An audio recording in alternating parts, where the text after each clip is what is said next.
Cassie, you ready? Oh, okay. We're waiting for Bill Adams. Oh, okay. I'm so proud of the things you guys are doing. Guessing we're gonna have to call a recess at some point. We have to call a recess at some point.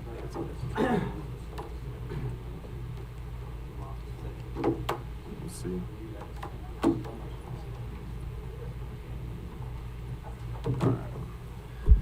All right. Good morning, everybody. Thank you for being here. Calling to order the special meeting of the San Benito County Board of Supervisors for March 18th. We'll start with the pledge of allegiance. Oh, sorry, I'm on the wrong one there. Let me pull up the right one since we didn't have it. March 20th. We'll have we'll have the pledge by Supervisor Zanger. Ready? I pledge allegiance to the flag of the United States of America and to the republic for which it stands, one nation, under God, indivisible, with liberty and justice for all. Thank you very much. One moment, since the online version is not updated. So we'll have the acknowledged certificate of posting. Can I have a motion Mr. Chair, to approve? I just want to announce I'm going to abstain from the certificate of posting. I disagree with the whole way that this thing has gone down, so I just want to announce I will be abstaining from that vote. And Mr. Chair, I will also be abstaining from that vote. Okay, sounds good. Do I have a motion? So moved.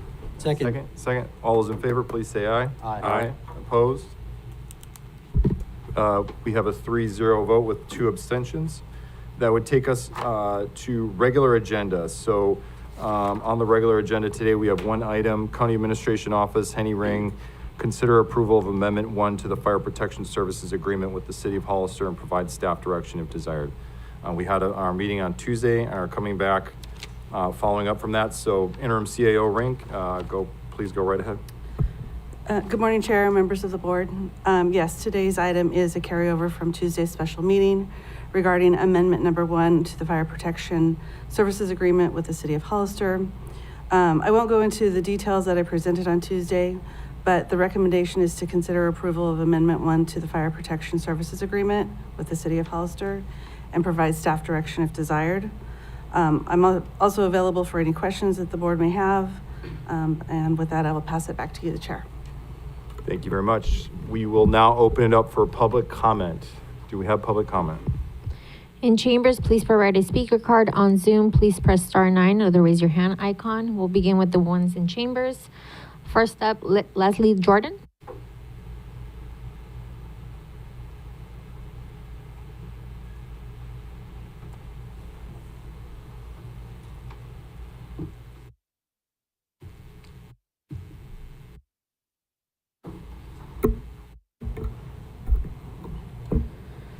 Chair, supervisors, thank you. Supervisor Kosmicki, when representing San Juan Bautista and District 2, represent us with honesty and facts, or don't do it at all. Both Supervisor Kosmicki and Supervisor Velasquez stated several times that San Juan Bautista's contract called out staffing of 2 per engine. The San Juan Bautista 2019 fire contract calls out for 3 firefighters per engine. Having the COOP Station 4 go from a 3-person engine to potentially having 2 not only affects our firefighters mentally and physically, but the community at large. Failure to have a subject matter expert in the ad hoc committee's negotiations of our contract could directly and adversely affect all of your districts. The proposed contract takes Station 4 with a 3-person crew in an area that serves San Juan Elementary School, Anzar High School, Rancho Larios, San Juan Valley, San Juan Canyon, a portion of Highway 156, and the historic city of San Juan Bautista. To a 2-person crew potentially assisting in serving the county of San Benito. Our rural and remote areas could now potentially lose mutual aid and auto aid due to the lack of reciprocity, leaving us all vulnerable.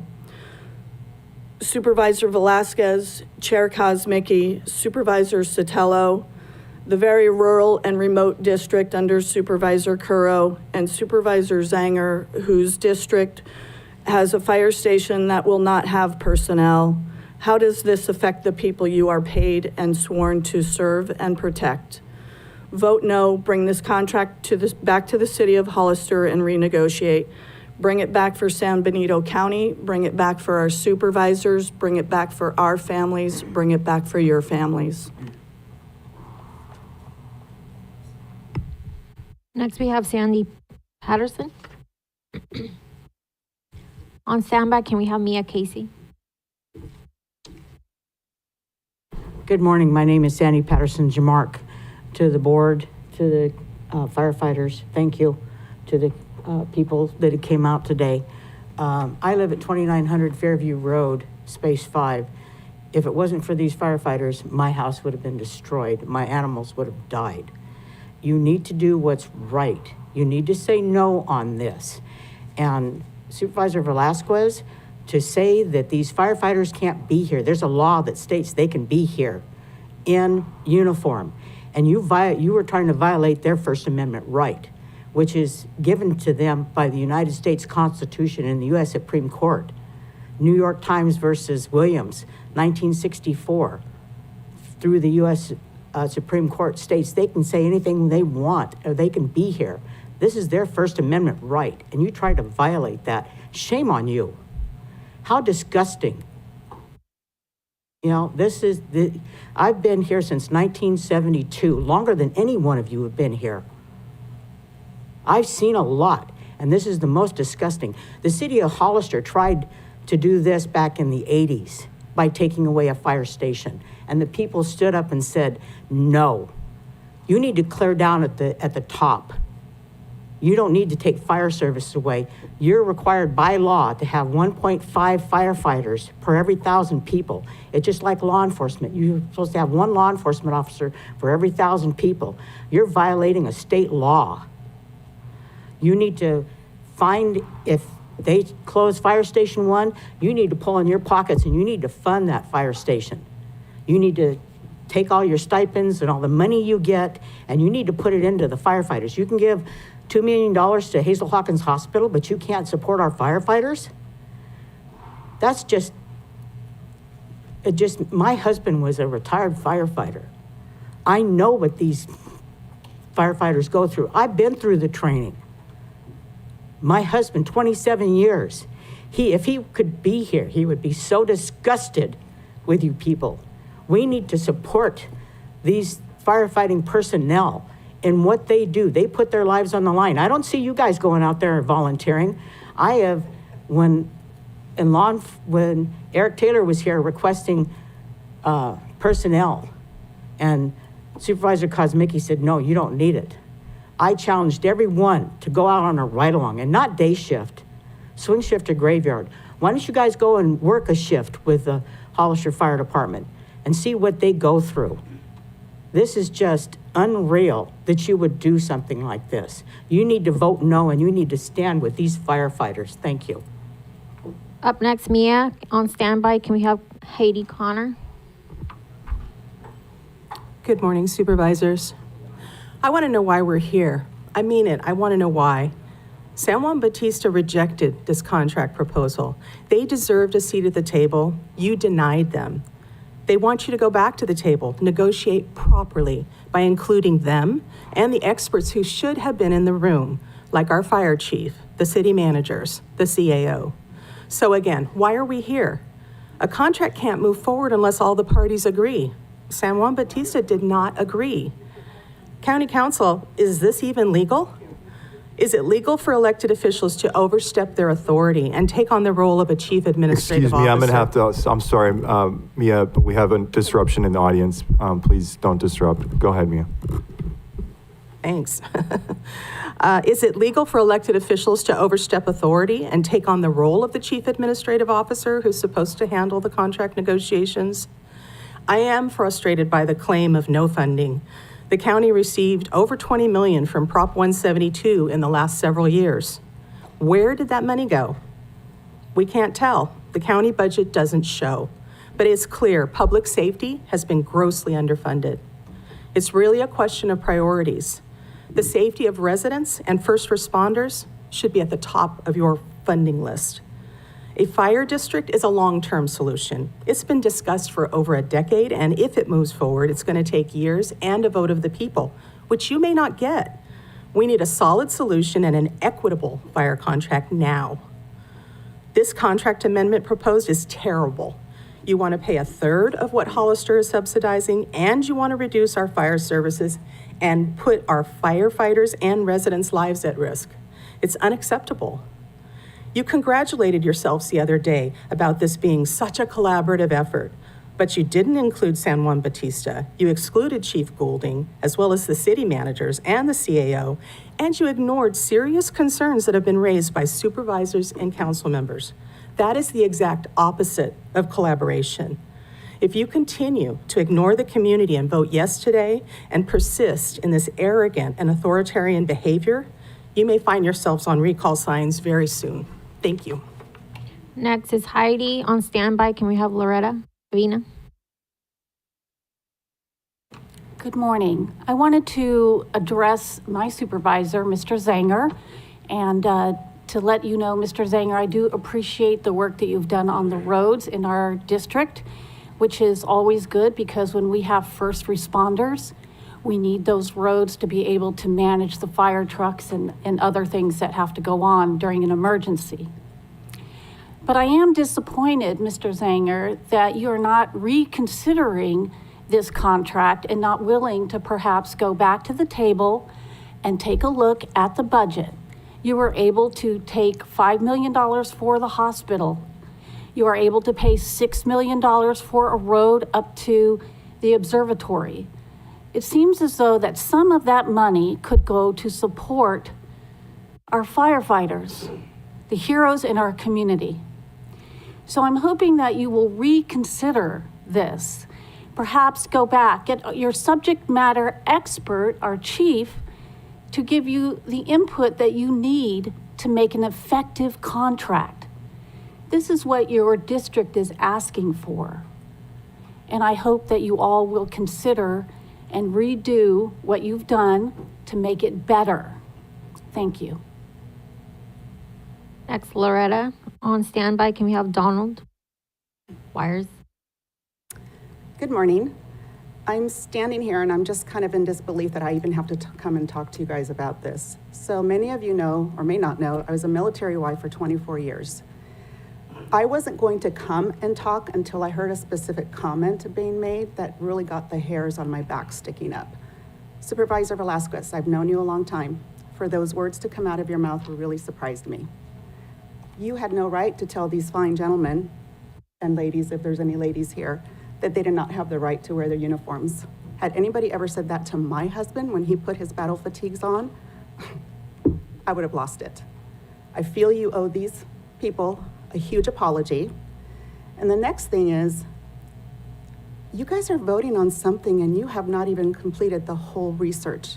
I have never in my life, and I volunteered a lot specifically with the military and worked with generals in collaboration, never ever have I observed a decision being made with this huge magnitude without having all of the stakeholders at the table. I don't understand why you prohibited the chief from joining or why you didn't allow San Juan Bautista to join. Everybody needs to join. Not doing that is a huge failure of leadership on your part. Collaboration is collaboration. It's a unified decision and you're not unified. And I think you'll understand from the majority of our people here that have come to speak before you, we don't want this. You are on the dais as a privilege because you were elected there. You were not elected to pass your own personal agenda because I honestly don't know what your end agenda is on this decision unless it's a personal gratification or personal advancement. There has to be something. It makes no sense. So I implore you, apologize to the firefighters and do not pass this. Thank you. Next, we have Donald. On standby, can we have Roxy Montana? Good morning, Chair Kosmicki, supervisors, firefighters, ladies and gentlemen. My name is Donald Wers. I'm the president of San Benito County Farm Bureau, which is the largest ag advocacy organization in the county. We represent over 200 farmers, ranchers, and friends of agriculture. And we are also part of California Farm Bureau, which is again, the largest ag advocacy organization in the state. I've got several concerns with the proposal that is before you today. First, as been mentioned many times, this is a reduction in force of the firefighting capabilities in this county. District 1 and District 5, that station number 3's potential brownout will impact, contains farms, ranches, and also contains Highway 25, which we all know that there are public safety and accident concerns, first response concerns in that area. We're looking at a reduction in the firefighting capabilities for the entire county. The risk of losing auto aid and mutual aid from other agencies, since we will not be able to provide mutual aid as frequently in turn. There are concerns within our membership also about how this is being done. Tuesday's meeting talked about this being a collaborative effort. It's been mentioned by several of the people that have come up already to say that key members of the firefighting community, subject matter experts, were left out of this. San Juan Bautista was left out of this. This smacks of a lack of due process with how this process should have been taken care of. And the fact that we've got all of these people in here that came in on effectively 24 hours notice, or barely 24 hours notice of an agenda being posted. This is a credit to the community for coming out here, but this is really not how this should be handled. This should have been there since the city of Hollister pulled its termination letter. There's a larger window of time for a reasonable solution, possibly a better way of going forward with this stopgap measure. A more collaborative approach should have been taken. This does not feel good for the farming and ranching community in this county. I ask you to reconsider and take a more thoughtful approach. And if you have had a more thoughtful approach, explain. Thank you. Next is Roxy Montana. On standby, can we have John Freeman? Good morning, and thank you for the opportunity to stand before you and speak. I'm here because I am a lifetime member of the California Civil Grand Jurors Association. For 25 years, I've been involved with our community on 7 times as your local civil grand jury foreman. And during that time, I have spent thousands of hours involved with investigations, inspections. And it used to be that when we would inquire from elected officials, what are the top 3 concerns of our community? What are you most concerned about? It used to be safety, safety, safety. And we know that losing our first responders, be it the hospital, doctors, and firefighters, we can't afford that. Nobody can. Nobody in California can. And so I'd like to ask you to spend more time looking at this issue, the safety. If anybody has ever suffered a fire or needed a first responder, fire has been the most traumatic incident in my life. And I know for others here as well. We cannot afford, not now, we lose these people, it's going to be very difficult to do it. And fire has been an issue for how long? We've had to stay in houses, can't go out and breathe. We just need protection. The civil grand jury is recruiting, and just want to let people know that there are 19 people involved in these investigations and these reports, and there are reports. And I ask you that you go back onto the Superior Court website under civil grand jury, look for archived reports, many involving these issues. So we are here as people, as citizens in the community of which you represent. You don't need to be afraid of us. We aren't and the enemy. We are your bosses. Thank you. Next, we have John on standby. Can we have Joe? Good morning, Board of Supervisors. Like many before, I take offense almost at the rush way this is going through the process. If you're rushing it this quick, you need to look at me, Don. Don't look at you. You're embarrassed, Don. That's why you're looking away. You know that? You need to vote no on this. Be independent from the other two. Okay? Show your personhood. I lost my cool there, I'm sorry. I was gonna talk about other things. Prop 172, you guys can find the money. You can find the money. San Juan dug deep and found the money. I voted yes on the contract back in October of last year, and I was proud to vote yes for it. And it hurts our budget, it hurts it really bad. You guys can find the money. If San Juan can find the money, you can find the money.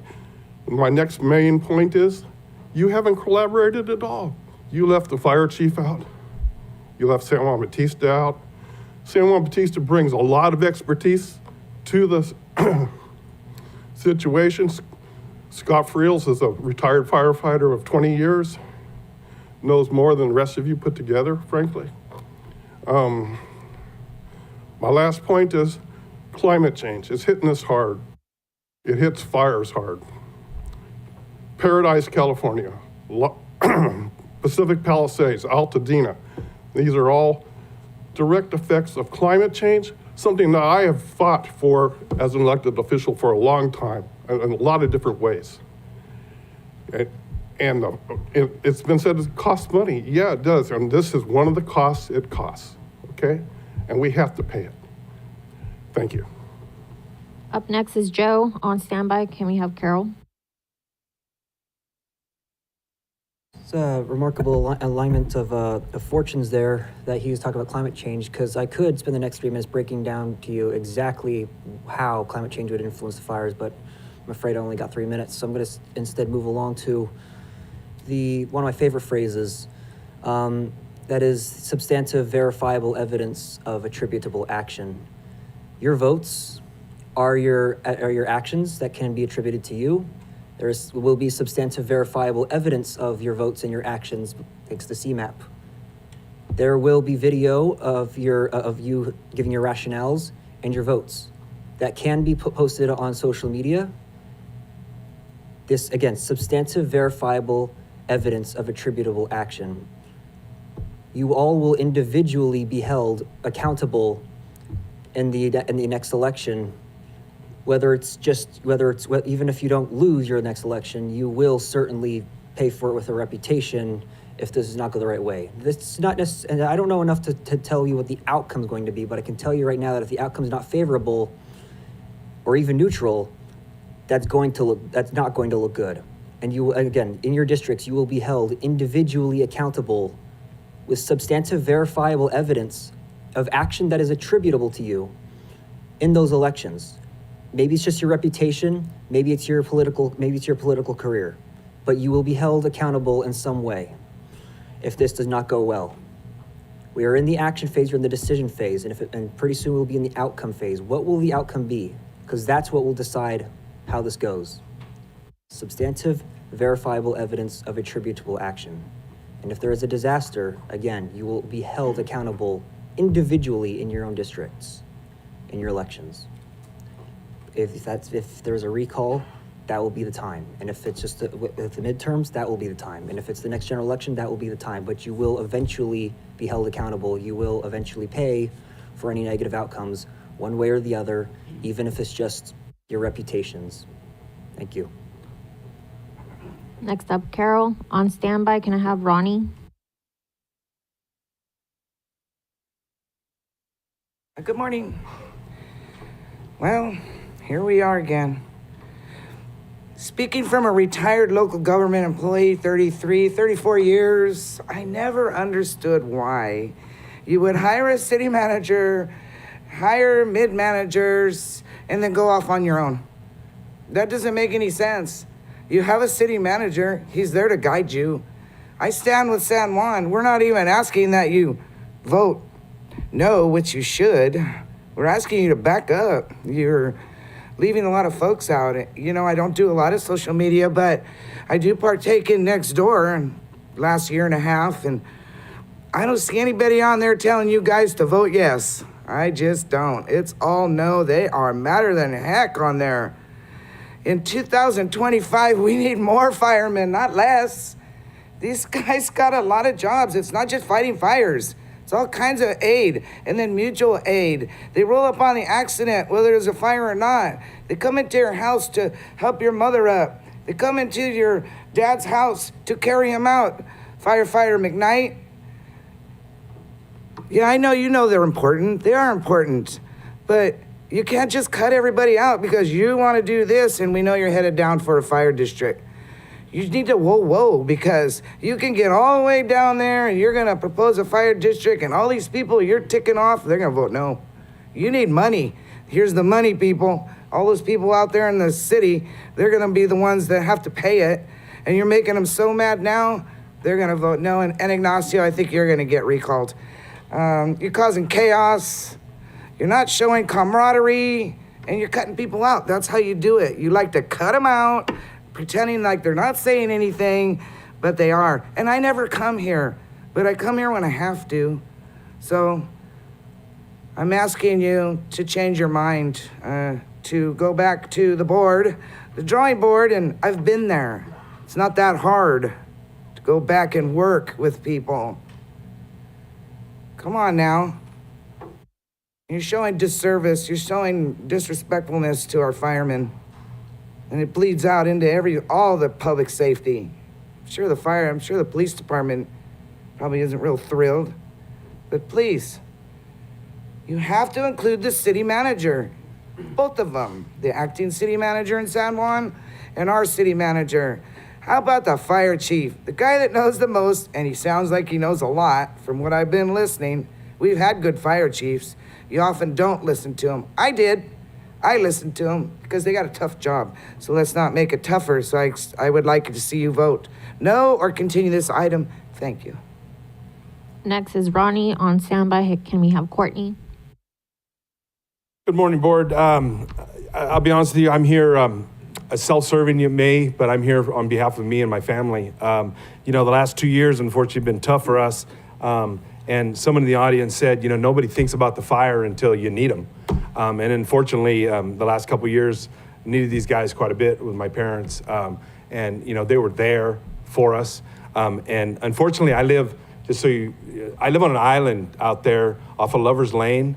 You may have heard of it. We have a lot of flooding, a lot of water, a lot of dirt gets hauled in. So I live out there on that island, and this is going to directly affect the island that I live on.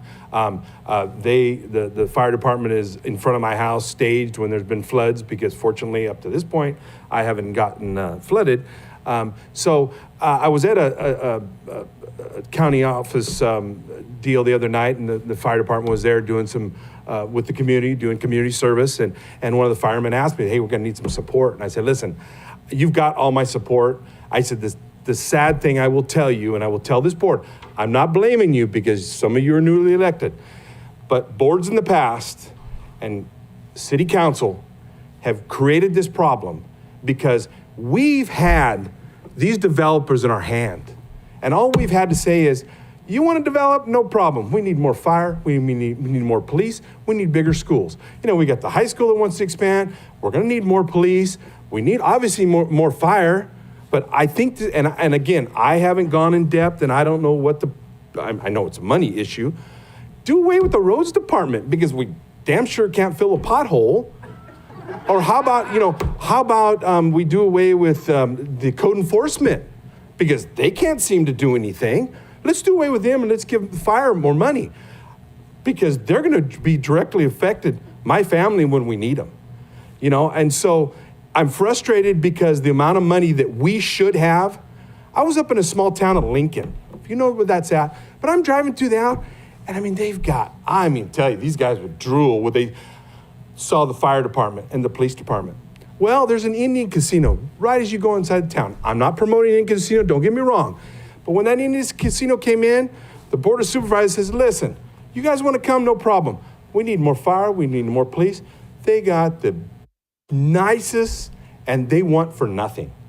Why can't we do that with some of the businesses that come here, or not businesses, but housing that come here? These developers come, Kaufman and Broad. I'm not picking on them, but when they come, why can't we tell them, hey, you want to come, but we need more fire. We need X amount of dollars to put on more. Why, I don't understand why we can't do that, but that's why probably I don't get into politics too far, because I would be a terrible one. I have a son that's in the fire in a different. Wrap up briefly. Okay. Anyway, long story short, they want for things too, and it all comes down to money. And why are we picking on, I say the little guys, the firemen? Why don't we cut from the top? And I think you guys have room somewhere to cut something. Thank you. Next is Courtney on standby. Can we have Rick?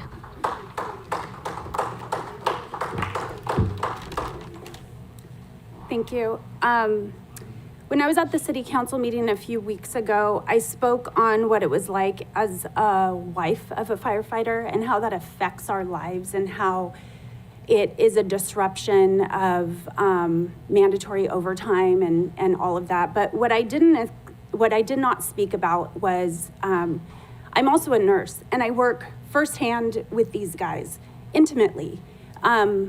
They come in with patients to the ER who have had strokes, have had heart attacks, have had drownings. And let me tell you, time is of the essence with these patients. The delay of care by browning out a station would have horrible effects on our community members. I live in the country. I live far from the hospital. It takes me 10 minutes to get to the hospital, and that's driving the speed limit. But imagine these people who live way down in South County and what that delay would be like if you did not have these guys to respond. I know what it's like. I know what it's like when they come into the ER and they've had delay of care, and I know what that outcome is, and it is not a good one. And I hope that none of you ever have to call 911 and have to rely on that and not have somebody respond to you. I also, want to emphasize that not a single person has been up here to speak on behalf of this at all. I've listened to people at this meeting and at the city council meeting, and nobody is in favor of this, except it seems to be the three of you. This is a complete abuse of your power. And you are not listening to anything that anybody has to say except for your agenda. And that is disgusting. I watched the video that you said online. You do owe these men an apology, and women. They put their lives on the line. And how dare you get up there and speak to tell them that they don't have a right to be there? They are community members. They live here. I live here. I have a right to speak here. And I'm sorry if that comes off that way, but you are an elected official. That is not okay. You are not prioritizing our community members. You are prioritizing your agenda. Thank you. Next is Rick on standby. Can I have Greg? Thank you, Supervisor Curl and Sotelo, for standing up for what's right. What's happened here is not right. I was part of the committee to try to figure out the fire district and all these options that we've had. And Supervisor Kosmicki, you refused to come to the table before these meetings were put together. The county would not come to the city to renegotiate. The reason that we put a cancellation on that contract is to get you to the table, not to stop services, to get you to come to the table. And still then, you refuse to come to the meetings. You would find a reason, excuse not to come. I was there, you weren't. Dom, you were there sometimes. You guys are awesome. You ladies, I can't take enough. I want to thank the fire department. You saved my son's life. Thank you. You saved my son's life because he's going through a bad time. Thank you. You know, in God we trust. You know, if you lie to get into the game, Ignacio, you're going to lie in the game. And you know what? I'll just read this and then one more point and I'll be done.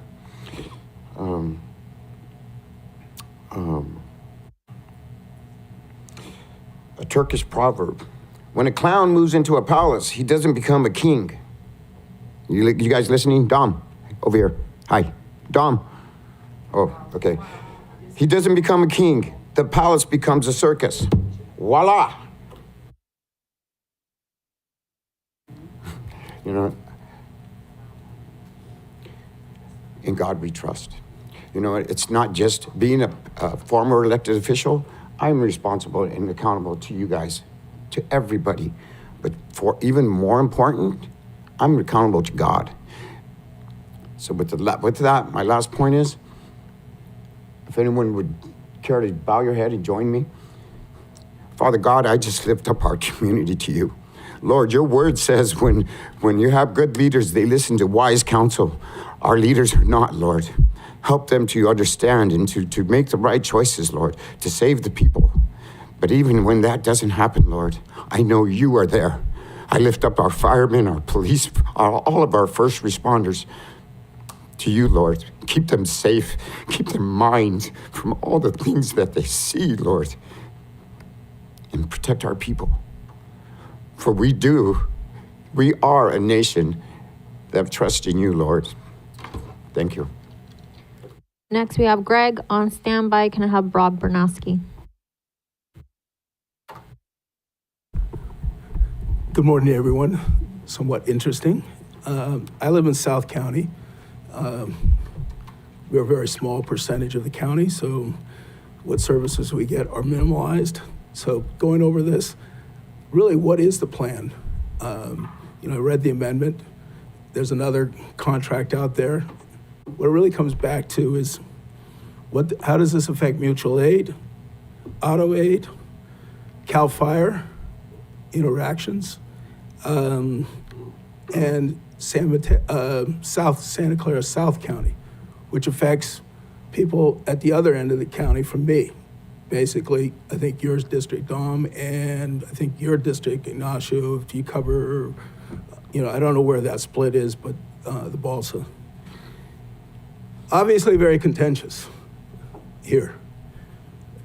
What this is really pointing out is we got too many of you, too many people over in the city.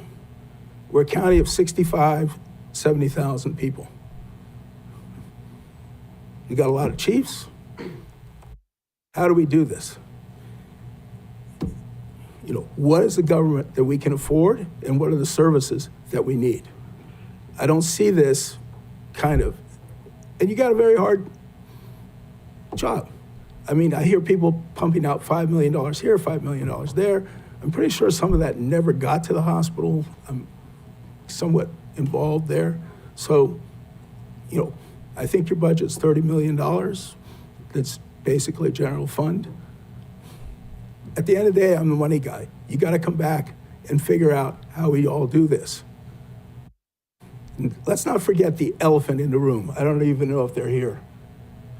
CAL FIRE. They got as many stations in this county that we have here with Hollister. We have to have those all work together.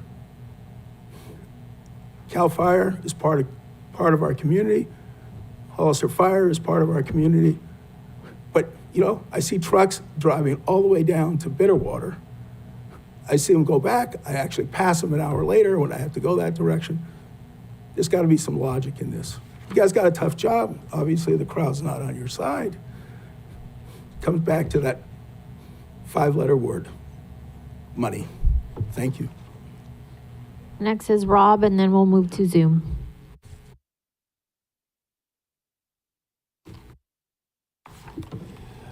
Good morning, Chair, fellow supervisors. Thank you for the opportunity to speak.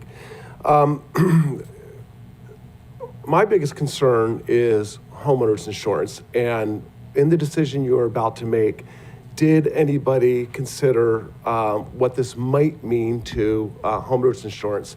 I'm insured by State Farm, and it scares me to death every letter I get that they're going to pull my insurance.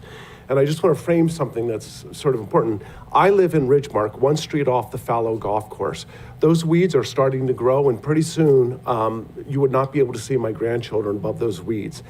That's the biggest fire risk we have, and it doesn't seem to be getting addressed by the county. And yet here it seems like you want to reduce fire services. And I just want you to keep that into account, because I am Fearless Rob. Not much scares me.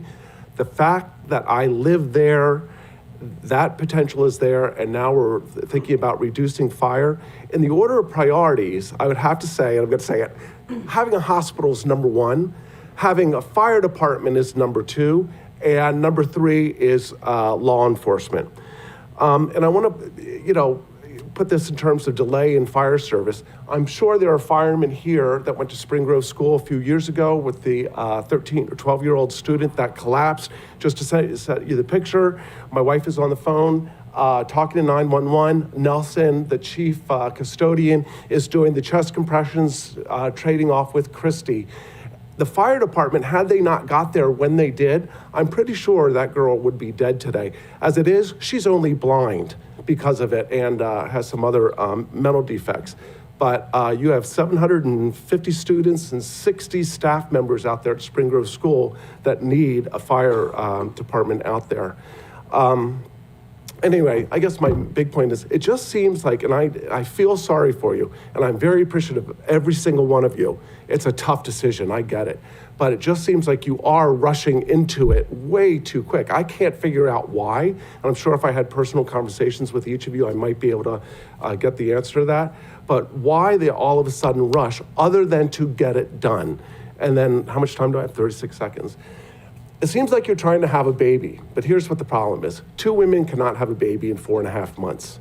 Why are you rushing to try to do something that it can wait while you study alternatives and get other input? There's got to be other solutions, because again, my number one thing, homeowners insurance, because you'll have 68,000 people impacted by that, not just a few. So thank you and good luck. On Zoom, Stacy, you've been unmuted. You have 3 minutes.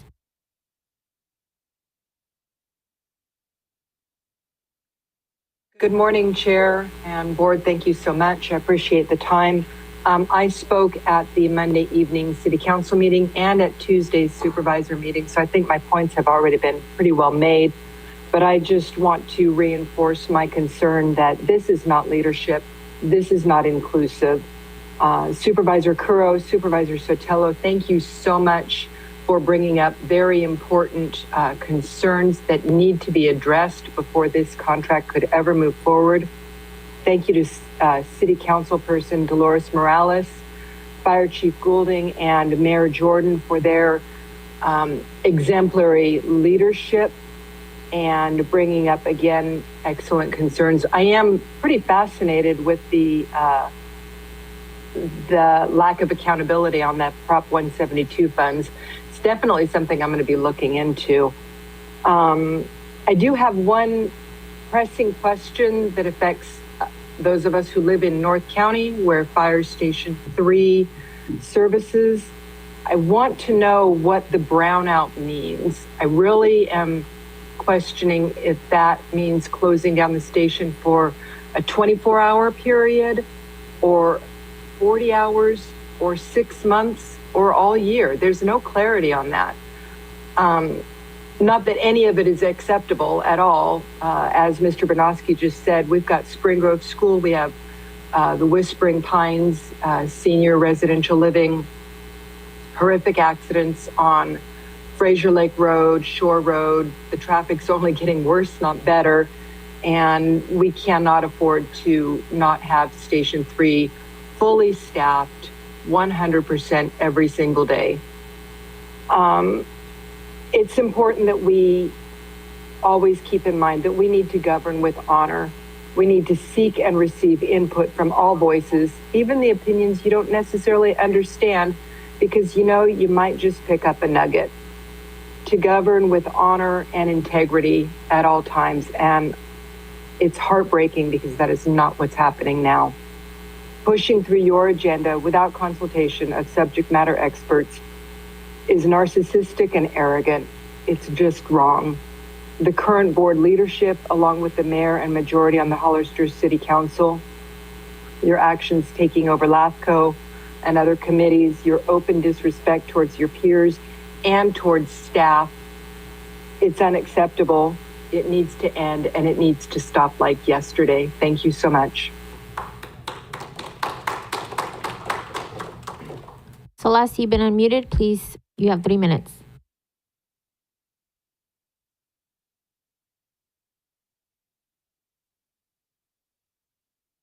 I made it, thank you. So I'm just here obviously for the firefighters.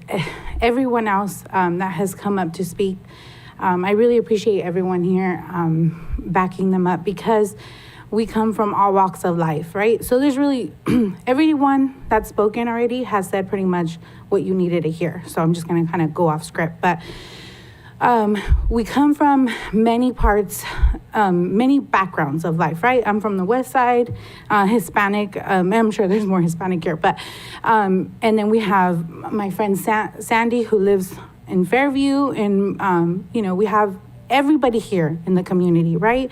So we want you to listen to the community, and we know from the past with your habits that you haven't listened to the community. So we need you to just take a step back, take it down a notch, and say, you know what? Let's bring everyone to the table, right? With my experience now, I have sat there on the dais. I understand your power, right? But then you have to understand, as a regular citizen, who you are and what that power entails, right? So you need to, like I said, take a step back. I was the chairperson of your recall, and there is a very slim successful recalls. However, if there is anyone that wants to continue and pursue that recall, I will definitely be there to guide them every step of the way, because where I failed, I'm sure they will succeed. So I need you guys to just take a step back, right? We're not playing games anymore. I mean, we never were, right? These are people's lives. So there comes to a point where we have a First Amendment right. So, and that's not a threat. I'm not here to threaten anyone. I'm a very mindful person. So, like I said, we're not playing games. And when I'm talking about that, it's either we the people have to take action, recalls, or make sure you don't, you're reelected. So you need to listen. So we already know where you're gonna vote. I know where you're gonna vote. I know where you're gonna vote. I have a little hope for Dom. So, so I just need everyone to just listen to what the people want, okay? And if you don't, then it is what it is. And I'm just gonna stand here, I don't know, with my next 18 seconds, because you did give us 3 minutes, and I appreciate that. So I'm gonna stand here. But thank you everyone again for being here. Appreciate that. Thank you. Elia, you've been unmuted. You have 3 minutes. Thank you. Good morning, Chair and Supervisors. So I hope you are listening to everyone that's speaking. Mutual aid is very important, and please consider that when making the decision today. And like I agree with all the previous speakers. Celeste, thank you for that. Dawn, there is hope for you. The only person I disagreed was with Mr. Bernowski, because Mr. Bernowski stated that he feels sorry for you. I don't feel sorry for you, because all you're doing is you're showing arrogance. Your actions are nothing but arrogance. You didn't do the due process. You think you can get away with this. Someone's saying recall and someone's saying this, but you're not listening. You're not listening to the safe. And this is not about money for the firefighters. It has nothing to do with firefighter salaries. What this has to do with is the fact that the city of Hollister has been subsidizing almost $4 million. And you come to the table, San Benito County, and say, oh, well, we can only afford 1.1 million. And then you had 3 or 2 actually from the city council that say, well, they told us this is all they can afford, blah, blah, blah, blah. You know, you offered $5 million to the hospital. That's there. You've spent, I think 27 million is what you've set aside that you want to do the roads. Well, let's take that back and reconsider how much money you're spending on roads. What about the millions and millions of dollars that go out of county for contracts, for services that can be done within the county by hiring people at a livable wage in San Benito County without having to pay double for services that we can do ourselves? I've requested that you all should do audits about what's going on with those contracts. You really are stewards of this community, so why don't you do your job? You know, listen to the folks that are talking to you. And remember, with the OSHA 1910.134 and the NFPA 1500 rule, the 2 in, 2 out, it's not about what you think or you don't think about you think it's a good idea or it's not a good idea. It means that it enhances the survival of the firefighters that arrive at the call. And we're not talking about fires as well. We're talking about an earthquake. We're talking about floods. Those are your first responders. When you campaign that you're pro public safety, but your actions are actually the opposite of supporting public safety. You show it all the time with the request from the sheriff's office. So to Zanger, please grow a backbone and make the right decision. Jonathan, you've been unmuted. You have 3 minutes. Good morning, Chair and Supervisors. Thank you to Supervisors Curl and Sotelo for your thoughtful comments at the last meeting. Thank you to Fire Chief Goulding for trying to keep us on track for what we're trying to do. I want to point out in November when this contract was negotiated, Supervisor Velasquez said that he did not ever vote no on this contract. But it's noted in the paper, but San Benito Live, and looking at the minutes from the November 5th, 2018 meeting, where Mayor Velasquez at that time said before decisions made on the contract, there should be a very clear report on the cost of the contract to the city over the next several years. He said he would like more information and not to rush into a contract to provide services throughout the county without all the financial numbers. He was worried about the SAFER grant running out in 2 years, which is one of the reasons why they pushed through the 2018 amendment, or it might have taken longer. Mayor Velasquez would like everyone to be aware the city is subsidizing the cost for the county, and he wants to make sure the city can afford to do this. Mayor Velasquez said he'd like clarification on how much the city is subsidizing for the county in San Juan Bautista, and to share those numbers with the public and find a way to close the gap after the SAFER grant runs out. He asked for more time to understand how much the burden on this city would be. Finally, Mayor Velasquez said in response to public comment that there are ways the county can raise more revenue, and reiterated that he wants the public and the council to be aware of how much the city is subsidizing the cost for the county to avoid making mistakes down the road.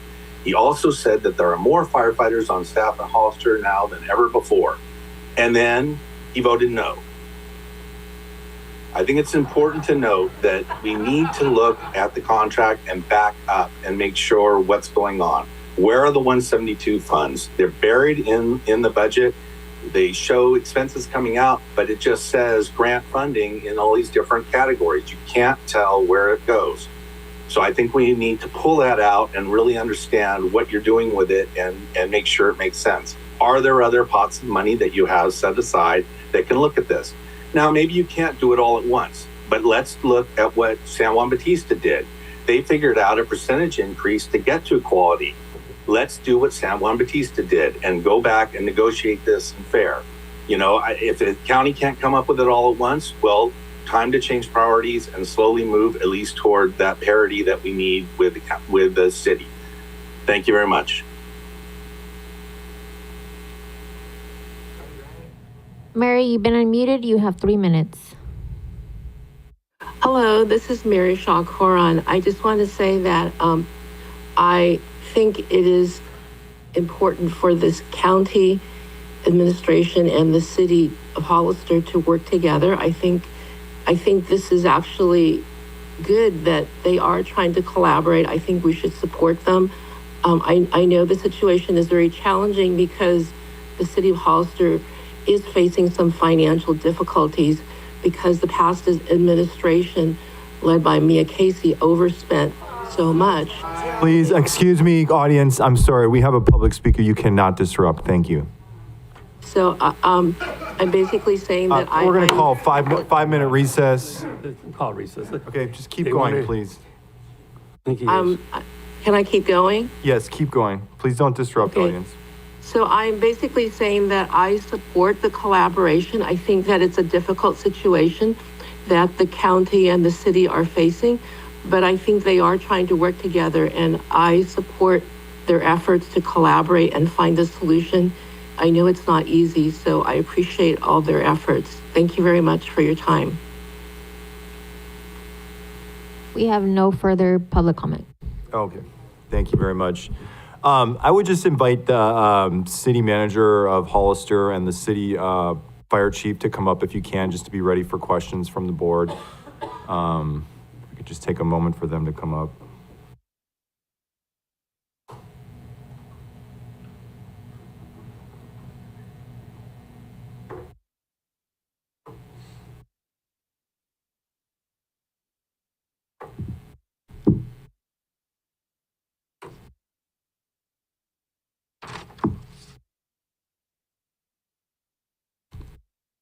And city manager, I know we have questions, comments. I just wanted to get to kind of one of the things that I heard over and over again before we go through the board, just so we can get this part, some clarification before we get into the discussion and further questions. But if you may, one of the points in the contract, essentially the primary difference in this contract, from the current contract, is this notion of browning out the fire station at the airport. So could you explain to the public just what the concept is, what the intention is, the potential discretion there may be from the city on that? Who would make those decisions when it comes to browning out, and what that means? Like, the people asked about how long it might take and that sort of thing. Correct. So the language in the contract that was negotiated, or the terms in front of you today, allow the city the opportunity to do that. That doesn't mean it would happen today, tomorrow, anything like that. And I'd allow the chief, if, when you get to him, to kind of talk about the operationalization if that were to happen. It is a 3-year term as proposed that was worked out between the ad hocs with a change to have a stronger, there's less termination language, so it's only for lack of payment. And so what that is doing is saying, essentially over the next 3 years, depending on financial, and if you allow me, I'll just pull up what the language says.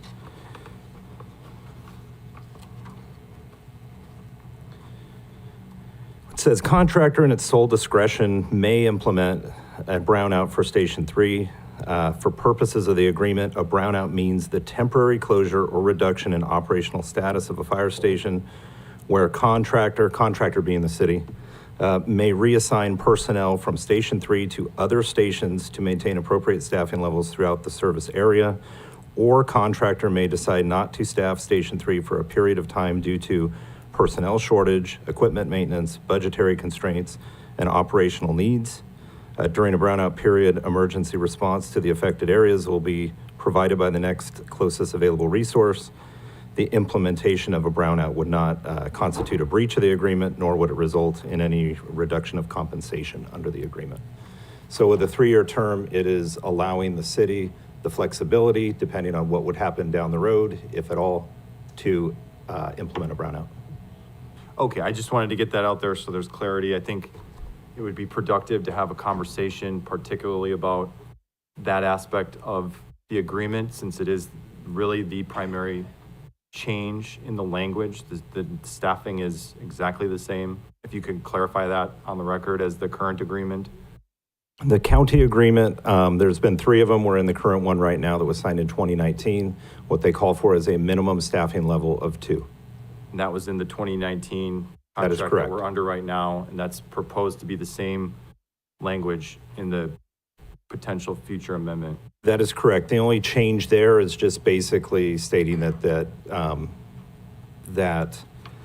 let me just pull the language up so I don't speak on it. It's basically not referencing San Juan staffing in the contract, and San Juan's proposed terms did not reference the county in the contract.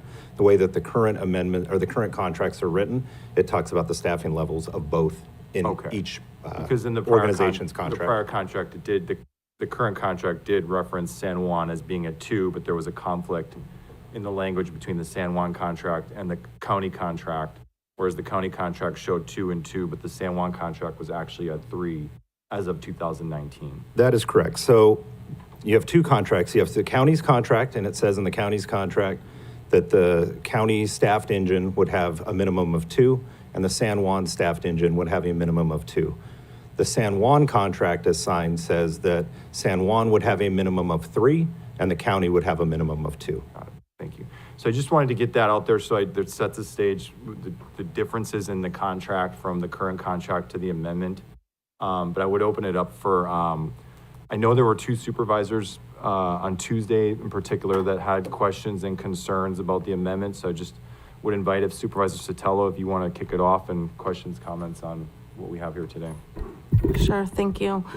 So I do want to just start with what you just mentioned. So the 2 versus kind of the 3. So I get in the language, maybe in the contract, it's saying 2. However, you've been operating at 3. Am I understanding that correctly? That is correct. As a result of the SAFER grants that were mentioned before, it is my understanding that they were maintained at 3 and have been at 3 since. So is the intent of this to go back to 2 because you don't have the SAFER grant anymore? That has not been operationalized. What this is doing is it's not changing that at all. So depending on, it's 3 years, it's a 3-year agreement. Because I think So we've you been could- operating at the 3 for You quite have been some time. operating at the 3, and there's been no And I discussions. think that's where like the concern from the community really is this, one, the brownout, obviously, and there is no security around that, right? It's up to the discretion. If the city feels that they need to have a brownout of that station, you have all right to do it, which is very concerning. And the other thing is going from 3 to essentially 2. I get 2's in the contract language, but as a community, we have grown to feel somewhat safe with 3, right? And so I get that it's in the language as 2, and that's what was previously there. I think it's very, very troubling from the community's point of view to think about going backwards. I think that here we are in 2025, and it's been a very, it's been kind of a very scary year to begin, right? Huge fires that affected our state. We've been dealing with it for years. And the thought of going backwards just is hard for me to comprehend. So I'm really, really struggling with that. Supervisor Sotelo, if I can just clarify to that. Please. So, and I believe our fire chief has mentioned it before at the previous meeting, there's been no discussions between the fire chief and myself and ad hoc or anybody about reducing staffing. I appreciate that, but there's nothing in it that gives me any security knowing that that could be a very real conversation to come. And I guess I just would let's start having some of these conversations. Let's figure out, what does this look like? I feel like we're just kind of rushing things right now. And I get I say that on one hand, we're rushing, and then on the other hand, we've been talking about this for quite some time. Where I get to the rushing is that we just have heard back from the ad hoc.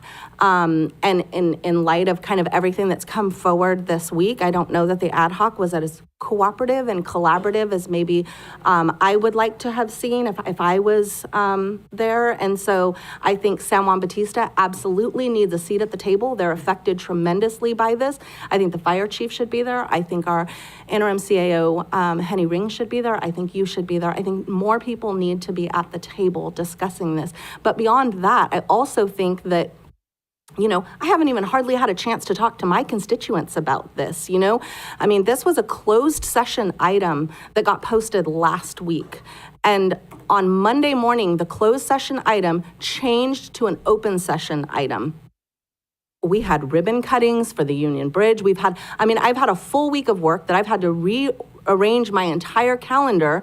And I just don't, it feels very unfair to me as a supervisor. I can't even imagine what this feels like to the community and to District 3 constituents, to be honest. This just feels like such a slap in the face. And so, I thank everybody for being here, on such short notice this whole week.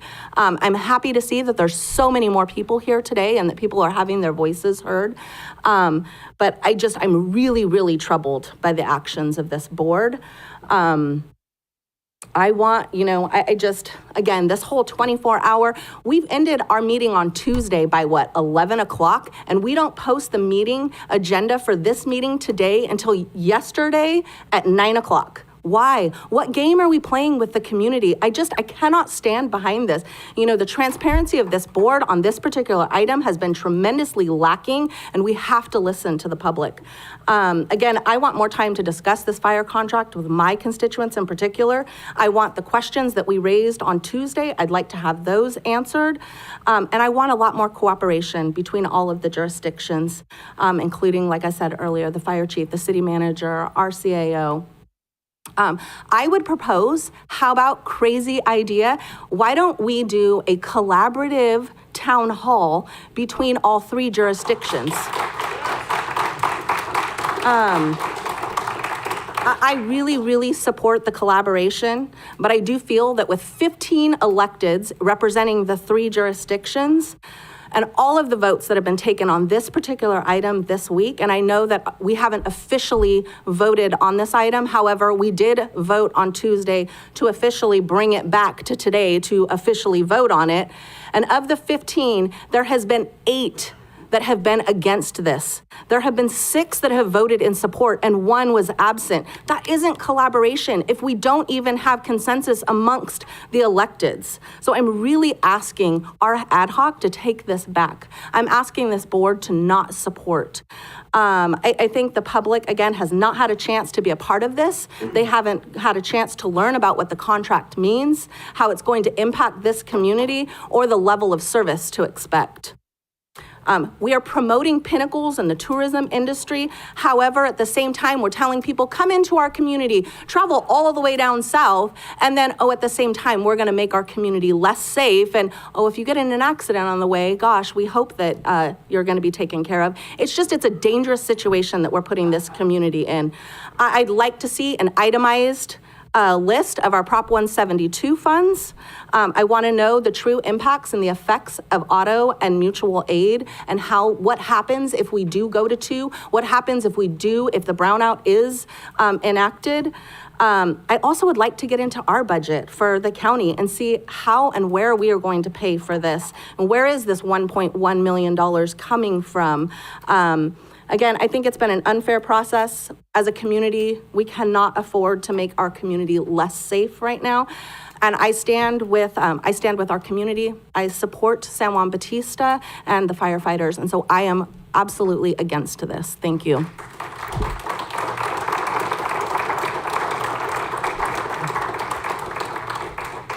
Supervisor Currow, you also had questions and concerns if you'd like to go. Well, it's hard to follow that act. I don't think there's anything that Supervisor Sotelo said that I didn't have in my notes already. I might find 1 or 2 things. The bottom line is why are we rushing when we know we have a problem? We know long-term we have to be looking at a fire district, and that is a long process, and we need to be including the LAFCO executive officer to do a municipal review while we're doing the feasibility study. This will take years. I understand pushing a contract forward to gain some years is the goal, but not at the risk or the gamble of our residents and our firefighters' lives. When it comes to San Juan Bautista, Sitting through and hearing the voices, not only of your residents, but of your, through the town hall, which I did attend, and then I did attend your meeting this week, and hearing the council members, I have to say, the colorful language, if you want to see some elected officials use colorful language, I'd never seen anything like that in a governing body meeting. It was very colorful. I woke right up when the words came out of some individuals' mouths from the dais. But the bottom line is they have felt left out, just like the voices of so many of our unincorporated residents. The people that have been involved are the 2 supervisors on the ad hoc and the two council members of Hollister. And we are a community of 3 jurisdictions. And it's just not right that we're not keeping all voices and opinions, even if we disagree with those opinions, keeping them silenced. When it comes to some of the highlights from the San Juan meeting that I didn't even think about, I got to tell you, you guys really brought up some stuff that I didn't even think about. One is the 4th of July celebration is falling on a weekend. That is the biggest fire risk season for us, is 4th of July. How are we with less going to protect more and all those people coming to our community? I understand the contract says a minimum of 2. The problem is we are at 3. Hollister is paying for the 3. We need to make sure that we're paying our share. Now, that share right now may have to be like San Juan Bautista, where we do it over a period of time. Do we have to have more transparency about your budgets? I'm going to say we need more transparency on the budgets and where the overtime cost is. But if we are reducing, if our overtime now is burning out our firefighters and affecting their lives and their family, they will not be able to protect us. And with firefighters, you have to remember, it's not just their job, it's their lives. Their lives are constantly on call for us and our safety, and their families take the burden of it. And we have to bring it back down. I really appreciate some of the speakers today that brought the reality of the human factor back into it. This isn't a popularity contest, and I'm not doing this to be popular. I do agree we have a financial issue in our county, but when we are using, right now we had adopted a budget of almost $4.5 million towards county fire in this last fiscal year. The public protection summary for the county in 24-25 was just over $79 million. That is 3% of our funding for safety in the county is going to fire. Now, as I stated previously, it is not a legal requirement to have fire funded by the county. It's not. But what resident would not have fire protection in their area?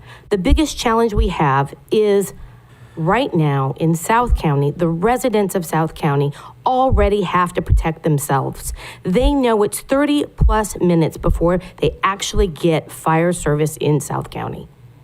The risk of the gamble of going to the 2 per engine, if that gives the power to the city to go 2 per engine in the unincorporated area, the risk to South County, already the risk is their lives and their properties. And if you haven't lost your home to a fire, you have no idea what it does to you, not only mentally, emotionally, physically, the structure of your family. My family lost their entire house in Sonoma County, burnt to the ground, because there was no access to fire getting there fast enough. And I know I have constituents and there are residents that have lost their homes all the way to the ground. Going backwards to 2 per engine is not going to solve the problem. What we have to do is figure out how do we maintain the 3 per engine to be able to fund it from the county in a fair manner that gives us the chance to get to a special district. Because in South County, not only are you taking away fire protection, because we're not funding in South County for fire protection. Right now, you're taking the opportunity for them to get fire insurance. They're being dropped like hot potatoes. And the insurance providers do not care. They do not care about the risk that's happening to the residents that have no insurance. So not only is South County taking it in a hit because of the lack of adequate fire service, they're taking it, the only insurance policy they have, their fire insurance, as a risk. Again, a gamble. When it comes to overtime, I talked about that. Supervisor Sotelo hit on so many of the other things. I do have concerns about the contract. The contract itself, the wording really isn't changing much, but the policy of City of Hollister Fire could change because of a lack of revenue to be able to fund the firefighters that you have. There is a possibility not only of a brownout, but a blackout in Station 3. There's not only a possibility, but most likely you're going to have cuts on the engines and go to 2. You can't guarantee this body or these residents that we're going to be able to maintain 3 with this amendment. Unless you can stand there and say you can guarantee we're going to keep 3 and we're not going to close the station. No, I cannot guarantee that. Okay. I would not say that publicly, that I would guarantee that would never happen. Okay, thank you. I appreciate that. I know the chief, you've got to be involved in these conversations. We have to be able to listen to both sides. The other risk that everyone forgets about is that every decision that we make up here has ramifications for years in the future that we don't know. And we need to go back and learn from the past. We've made really bad decisions on fire in the past. We have to unite and come together and work together to promote, as a team, this fire district option. And if having a 3-jurisdiction town hall to get the community to understand there is a vision, there is a future, we do have a way of solving this problem, but it takes all of us, and that includes the taxpayers. Sorry. But we need to know where everything Supervisors tell her I'm not going to repeat because it was all on my list. That's all I have right now. I do have one last question, but I'd like to hear what my colleagues have. If I may clarify, when you asked about, if we would guarantee that, you did mention blackout. Nowhere in here does it say blackout. Okay, so it's only brownouts. Correct. Not blackouts in station. But how long can a brownout last? A brownout can last a long time. So that's a blackout. Yeah. Okay, sorry. Yeah. But I want to just clarify that. So. Okay, tomato. Sure. Potato. Got it. Okay. But I want to be transparent with you. I appreciate it. Thank you so much. That's all I have, Mr. Chair, for right now. Thank you. Supervisor Zanger? Yeah, thank you. First off, Sandy, I did go on the ride along with the sheriff's office, and I'd be happy to spend a day with the fire department. And the reason I bring that up is only to say that, my support for the contract amendment has nothing to do with thinking that their role isn't extremely difficult or extremely important. I believe it is extremely important and challenging. But if you actually analyze the situation that we did find ourselves in and the options that we had available, there wasn't a whole lot of wiggle room or other options as far as what would be better and more feasible to actually go with. There wasn't a whole lot left. And, this is the real world. This isn't a fairy tale land where we can pull out an ongoing $4 million from a hat whenever we want it. That's just not how things work, and people don't like hearing that. But that's the truth of the situation, is that you can't just pull money out every year whenever you want it. And we need to come to terms with that. And we heard some public comment. Greg mentioned, it's about money. And at the end of the day, that is the big problem here. It's money. That is the problem. And so that being said, thank you for clarifying some of the staffing questions and the browning out questions. I appreciate that. I think there's a lot of misinformation about that. And I think you cleared a lot of that up. So I appreciate that. As I said before, on Tuesday, I did support the terms of the contract. I did think it was reasonable, and they haven't changed. I still think it's reasonable. And I'll say that this is, government has this reputation for being inefficient, and it's because we have meetings to have meetings to have meetings so that we can finally have more meetings to have meetings, and we never make a decision on anything. And that's why government's so inefficient. That's why we have this reputation that we never get anything done, because we have these endless... Audience, please, we cannot disrupt. We have these endless meetings where we can never actually get anything done. And, you know, that's not saving any money. That's not helping anyone. It doesn't seem, we have enough meetings. We don't need to just talk endlessly and endlessly before we ever make a decision. I don't think there's value to that personally. That's it. Thank you. Supervisor Velasquez. These are final comments? Or? No, I mean, we're having dialogue here. I don't want to, there's no cap on this. I appreciate it. And City Manager, thank you for coming here. The decision for San Juan Batista's contract, was the county involved in that at all? The county is not involved, so we had ad hoc direction that was given for both contracts, and what we did is we provided those terms to both bodies, and then we had a meeting Monday where the ad hoc presented those terms. The ad hoc gave direction to proceed with the terms as proposed. Right. So, in other words, San Juan didn't include the county on their conversations. What we did was negotiate directly. Excuse me, audience, please. We cannot. With We're the going to city have to about call our a recess contract. if we keep having disruptions. Thank you. There has not been three-way negotiations since the start of the process. So I just want to make sure that was clear. You mentioned the browning out. That's not, the intention is not, and I know it could be brought up, it could go on for a while, but it's only for an emergency type of situation. You'd have to brown that out because somebody needs help in another station. It's not a plan of the fire department to brown out this station permanently. That is not the intent, nor have the chief and I had deep discussions on that, but that is not the intent. If you have a 3-year contract, you don't know what year 2 could look like. Okay.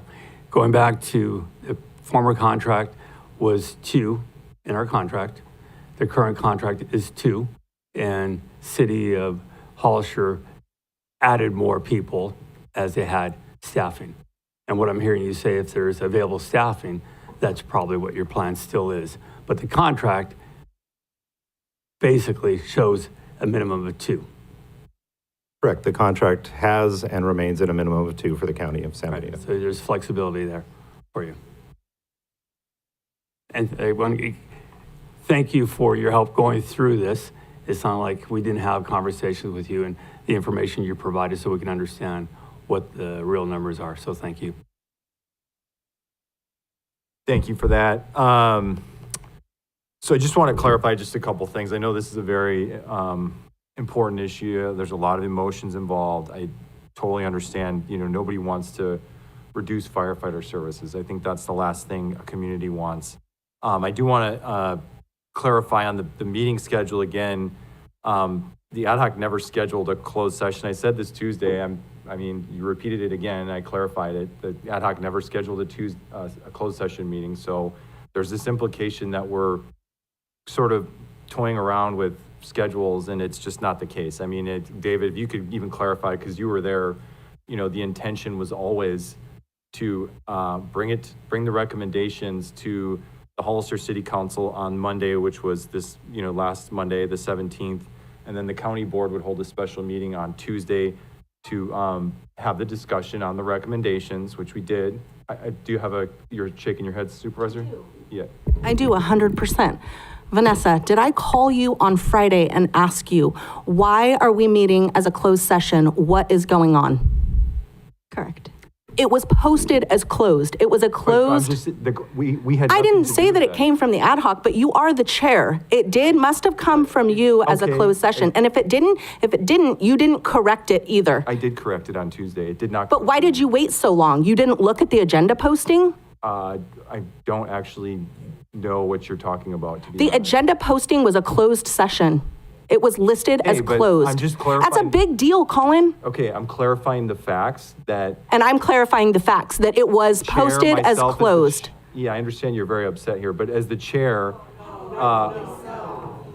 she's not. It's okay. This is what he does. Okay. I'm clarifying the fact. But it's wrong. Your fact is wrong. And I'm not saying that you did it. I'm just saying the county, we posted it was a closed meeting. That's It fine. did not That's get fine. I'm just changed. clarifying for the record that as chair, I never set a closed session meeting for Who Monday. cares? That the ad hoc and the city manager and CAO Henny Ring was there as well. It was established we were going to hold a meeting on Tuesday, that the city council would hold theirs Monday, and then the San Juan council had a meeting scheduled for that evening on Tuesday. And that's basically it. I don't know what to say. Mr. Chair? Sure, go ahead, yeah. So not only was it closed session on Monday, it was moved to Tuesday, and it was closed session until 24 hours prior, it got moved to open session. Why did we schedule Thursday's meeting when it was my understanding the contract was coming back to us at the Tuesday meeting? Was there any problem with the posting of the agenda for the Tuesday meeting? So I think there was a little bit of confusion with staff. And so we had originally put out the agenda on Tuesday as a discussion. That was an error on admin's side, on our side. And then as we proceeded through the meeting on Tuesday, then of course that's why we scheduled the second meeting for today. So was the intent at Tuesday's meeting to bring the contract that we have before us today? Was it intended to be at Tuesday's meeting? And I apologize for putting you in the middle of this conversation, but when we talk about facts, we need to really make sure we have our facts straight. So again, I believe that there were several things that were going on during the time. Again, we had the ribbon cutting on Monday, and so we were communicating as best as we could. I believe, again, we had some of the details incorrect. We did post the agenda for Tuesday, which was to review the contract. I think we found out, and after we posted, we probably should have brought it back as we did today, as to accept it or go through that process, but we did not. We proceeded to go through Tuesday's meeting and then added Thursday's meeting to consider for adoption. Okay, thank you. Yeah, and so ultimately, we had a meeting Tuesday, we have recommendations, discussion, we brought it back today, and we're having further discussion. But all I'm saying is the plan was always, and we never had any conspiracy about closed sessions and all this, is that the plan was always to have in succession the city council, county board, and San Juan, and if there was disagreement, then we move on and we continue the dialogue. I just want to make that clear. Because there's a lot of implications going on with, the two supervisors that were in disagreement Tuesday about meetings and voting against agenda verification, and that's fine. As far as the clarifications, the questions on collaboration, it was always very open that there were two ad hocs set up to negotiate a recommended contract. This is a very standard process in government. You don't have you can't have negotiations in public on a contract of this nature. It just doesn't work. That's not something that happens anywhere. So I just these questions about just being open and transparent, we are being transparent. That's what this discussion is about. That's what the discussion Tuesday was about. And that's what this process is about, having you all here giving your feedback, and we're up here. We have to make very difficult decisions, but that's why we have this process, so that we hear from you and get your input and take that into consideration when we make these decisions. And as far as additional clarification, as Supervisor Velasquez said, San Juan negotiated a tentative agreement before we did. So San Juan met with Hollister. There wasn't three parties involved with that negotiation, and they came to an agreement separately from the county. So just, that needs to be very clear that this is, because a lot of this is just a lot of misinformation that's going around about process, transparency, all these things. Third, we were very open Tuesday that we would be continuing to this meeting Thursday. As for questions about agendas, I really, I understand everybody is I'm emotional about this. Everybody in the audience is emotional about this because this is such an important issue. But I don't quite understand people that know me. And people that know my fellow supervisors here that have at least indicated support for, on some level for this. I'm not quite sure what the agenda would be. I don't quite understand that comment as far as you have an agenda. So I would just, I take offense at that, honestly, because as a person, as a community member, as somebody who stepped up into this role, knowing that you would have to make very difficult decisions, painful decisions, people would show up and, be very, very angry at you. It's part of the job. But I take offense that there's some sort of agenda when this all started with the former mayor pushing forward, threatening to cancel firefighter services. And if I recall at the time, the fire union, excuse me, we can't have disruptions. But it was rolling. We can't have disruptions. Keep going. The fire union was adamantly against the execution of the 270-day contract because of what outcome, because it was threatening fire services, because it was ultimately going to lead to this, which was 3 jurisdictions having to make very difficult decisions and the potential of having to make very painful decisions when it comes to staffing. What this contract amendment proposal is actually doing is it's averting layoffs. And it's one of the things that is coming out of this whole thing is that we are actually averting layoffs. And to this point, we've heard the county's not paying enough for their side of this, and we can get into debates about all that. And we've heard that we don't want layoffs. And one of the key tenets of this amendment, this proposal, is that we don't have layoffs on the table. But what we do have on the table, ultimately, is the county is willing to pay an additional $1.1 million plus hundreds of thousands of dollars in fees.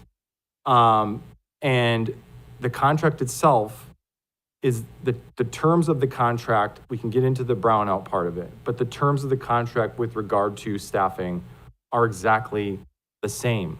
So I don't quite understand from, the 2 supervisors that are expressing concern here today. I guess I would pose the question, are you indicating that you want the contract to the staffing levels in the contract when we're being asked to contribute more, when we've all expressed that this is a very difficult financial situation, and we all understand that increasing staffing levels in the contract means a whole lot more money? Are you indicating that you want the staffing levels in the contract to actually go up from the current contract to the amendment? That's just a question I would pose. May I? Yes, of Mr. course. Chair? I asked, yeah. I'm not asking that the contract wording go up. I'm asking that the reality that we have 3 on a truck not go at risk in the gamble of going down. So if that means the wording needs to go to 3 to maintain what we have right now, that is my concern. It's not the wording of the contract. It's the reality of the men and women that are on the engines. Okay. I don't know if you, Supervisor, since I asked. Yeah, I absolutely agree. As well as I think even, the whole brownout language is very troubling. And what that kind of means to our community. And the other thing, it's not just about the language of this contract. It's like now that, you have this version of, okay, here's the amendment to this contract. Let's give the public an opportunity to review and provide feedback on it. We have not done that. This was all presented this week. That is not giving time to the public at all to have their say in this. And so, again, I thank everybody that came today, but this was a real push for people, I think, to come. Normally it's agendized and they know when our meeting is and you've got this hot topic. This was really pushed through. And so I would ask, why did we need to have a meeting today? Why couldn't this have been something that we're voting on our Tuesday meeting?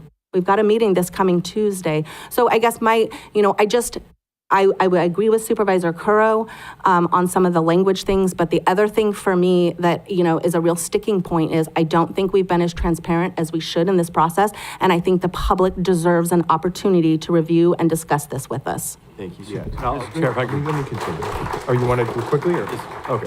Yeah, I do have, this is a big deal. So I do have some points here and questions still. And I don't want us to rush through this dialogue. So I appreciate the openness for the questions and answers. There are some realities here that, like, again, I said earlier, nobody wants fewer firefighters. Nobody wants, and we're not gonna have fewer firefighters, by the way. There aren't any layoffs on the table, as far as I know, unless, Dave, can you, since we have head shaking in the audience, can you clarify what the intent is with staffing, through this amendment? Yeah, it is my understanding that even in all ad hoc meetings, that layoffs were off the table. Thank you. So the current, excuse me, we're going to have to call a recess if we keep having disrupt. We can't have to have order in this meeting. I'm sorry, we just have to. We can't have people talking from the audience. We will have to call a recess. Loretta, we will have to call a recess if we get one more push from the audience for disruptions. Okay. The budget of this fire department, the path that it's been on, as much as we support all of us support firefighters. All of us know that there are moments when we may rely. I have relied on firefighters. We all know that how crucial they are to the function of local government and local community. But we also have to be cognizant of the fact that the budget and the path and the trend that we are on is unsustainable. It's completely unsustainable. Unfortunately, we do not have unlimited dollars for anything. And so the budget is at more than $16 million and rising. I'm sorry, we have a 5-minute recess. Thank you.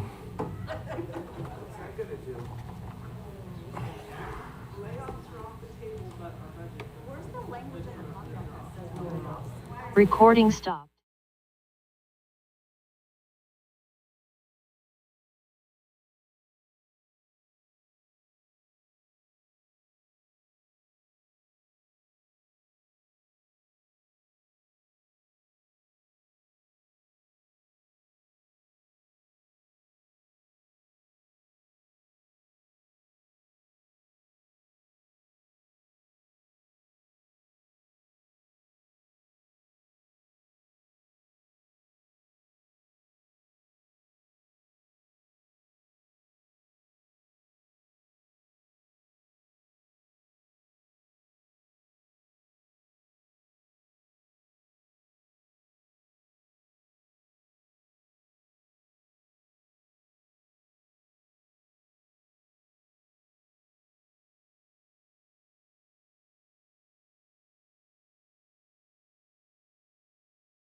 If everyone can, as soon as you can, get back to your seats and we'll continue the meeting when possible.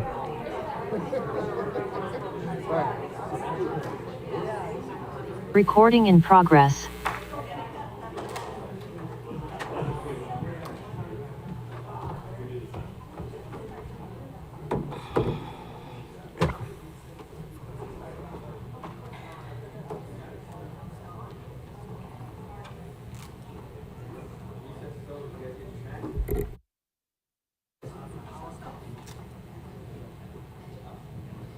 Just wait for everyone to sit. Well, we still have Supervisor Sotelo when she gets a chance to come back.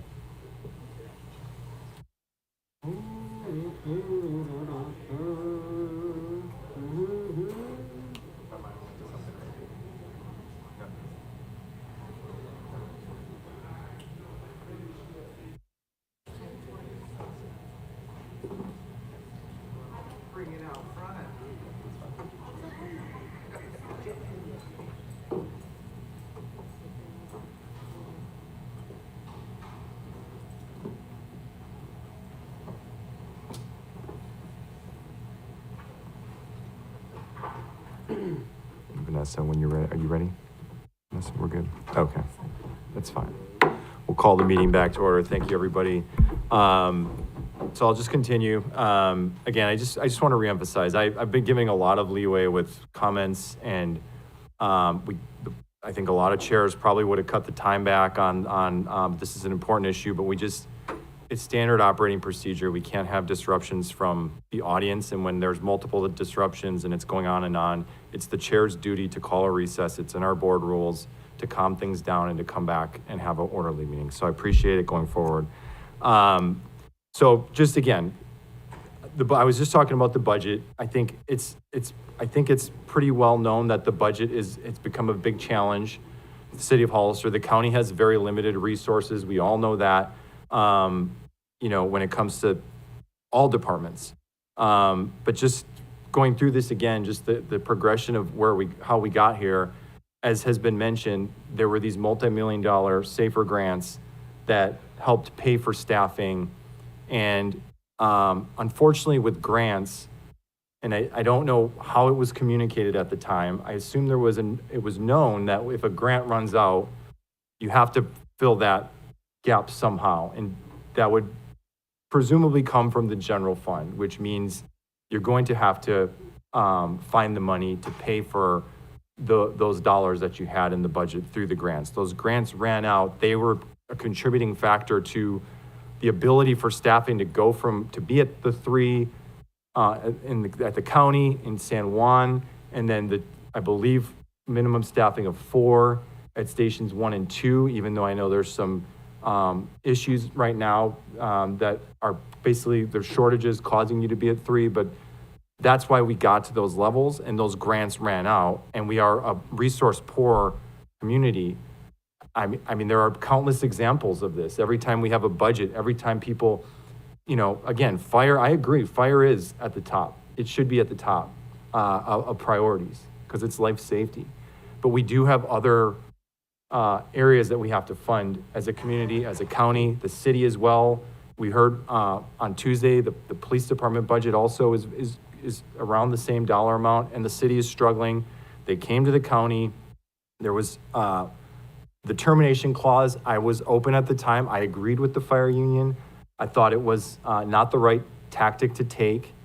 It was basically a hostile move to force us to the table when we were already in an existing contract, demanding close to $4 million that we did not have. Everybody on this board has agreed that we could not do that. Everybody has agreed that there's no way we could come close to $3.8 million because it would be extraordinarily painful, and we would have to cut across the board. We would have to cut other public safety departments as well if we went forward and just handed over $3.8 million annually. Plus, they were asking for an 11% escalator, which is another $400,000 almost, that basically $400,000 that first year going up going forward. It just wasn't doable at all. And things do have to change. This trajectory we're on has to change, and that is why it's important to find a bridge to potentially asking voters whether they would support a fire district. Everybody that I know of at the city level, the city levels and the county have agreed that that is really the only sustainable path forward under this current arrangement, where we're all in contract together to have the best services possible for fire protection in this community. The idea, realistically, the quickest that can happen is about 1.5 years to 2 years to get to a fire district. You have to go through a feasibility study, which is what we're doing now. We're starting that process for a feasibility study to explore a fire district. There would be a number of options on the table through that study as far as contributions from local jurisdictions, alternatives for what a parcel tax might look like, whether it would be all parcels throughout the county or whether it would be new homes and new properties that would essentially be taxed from that parcel tax. Those are all things that are going to be worked out in the next 6 months or so in this study. And then there would be additional processes going forward, including what was mentioned as far as LAFCO is required to be involved. They will be involved. That's an absolute legal requirement. We have talked at the LAFCO level with the executive officer. It doesn't involve the traditional municipal services review, but there is another legal mechanism that LAFCO will be involved in this going forward. This takes time. So the quickest that we can get to an election to ask voters if they would support putting more of their money toward fire protection services in conjunction with the funding streams from the local governments to stabilize this whole situation going forward would be 2026, either the June election or the November election of 2026. The goal is to go to voters and ask them, are you willing to support paying more of tax dollars toward fire services? In the meantime, this is a bridge to get to that point. And this is a really difficult situation, especially because we are a relatively poor community. The current system we're on is not sustainable. There's suggestions that we use our limited resources in reserves. When you start talking about reserves, and I've heard $5 million, we had another crisis situation with the hospital, and the board stepped forward and decided to get involved and said, we're willing to fund potentially helping the hospital going forward. Keeping it public was our goal, that we're willing to put $5 million of county money. That was a difficult decision, but I supported it because that was a crisis situation. I think Rob Bernowski said it as well, that the hospital's up there with fire as far as this is life safety issues. So we've shown that we do support these departments that we all rely on in the community for safety and for saving lives. And we do support getting to a point, I personally support getting to a point where we can start to get out there and essentially campaign in favor as an individual and campaign in favor of a fire district. I am going to be out front supporting that concept. As much as I know that this community is quote unquote all bonded out. We hear it again and again. People are tired of paying more. We had a school expansion bond that went down narrowly in this last election, even though there are high schools at 3,600 students. It's going to be a tough sell, even though we all support our firefighters. It's going to be a tough sell. I am confident, I'm supremely confident, if we all unite and get behind that effort, that we will get it done. We will get it done.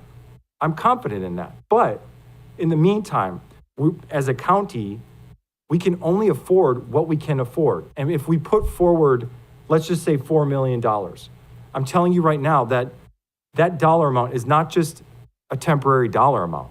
That dollar amount, as I've said it again and again in Fire Protection Advisory Committee and elsewhere, that dollar amount is a baseline. So we're currently contributing about 2.3. We're agreeing to go up to an additional $1.1 million in the first year, plus very significant amount of money in impact fees, and those fees should go, and they should, and that's why we agreed to it. Those fees should go to the city. So whatever's happened in the past, we're trying to correct some of these things. We're putting forward another $1.1 million. The contract is going up by basically 50% from the county on a percentage basis. That's a lot of money that we're putting forward, and we're going to have to make very painful decisions, even with that 1.1 million and the additional hundreds of thousands in impact fees.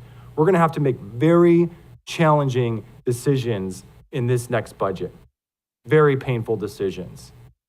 And we went to the negotiation table. Look, if it would have been great. Hollister has its own problems, and Dave knows this full well as the mayor and Councilmember Resendez, who was on that ad hoc. They have that perspective on their side. We're all one community, but they have that perspective on their side of, there are certain dollar amounts that we need to make this thing work. There are certain other stipulations in the contract that we need to make this thing work. Both sides brought that to the table. And were we just jumping out of our seats saying we want to brown out a station and were we jumping out of our seats saying we wanted to pay $3.8 million more? No, of course not. But this was the proposed recommended agreement that the two sides, these were not easy negotiations. They were, I don't say contentious wasn't the word, there wasn't hostility, but there was some pretty serious disagreement. And it took us a while, it took us a couple months. This didn't happen overnight. We heard from the community. First of all, we agreed to take the 270 off the table. Thank you very much, because I think you can agree, Supervisor, it wasn't a healthy situation to have something like that hanging over our heads. It wasn't healthy for the community at all. It wasn't healthy for our firefighters to have to worry about their jobs because of this 270-day termination clause.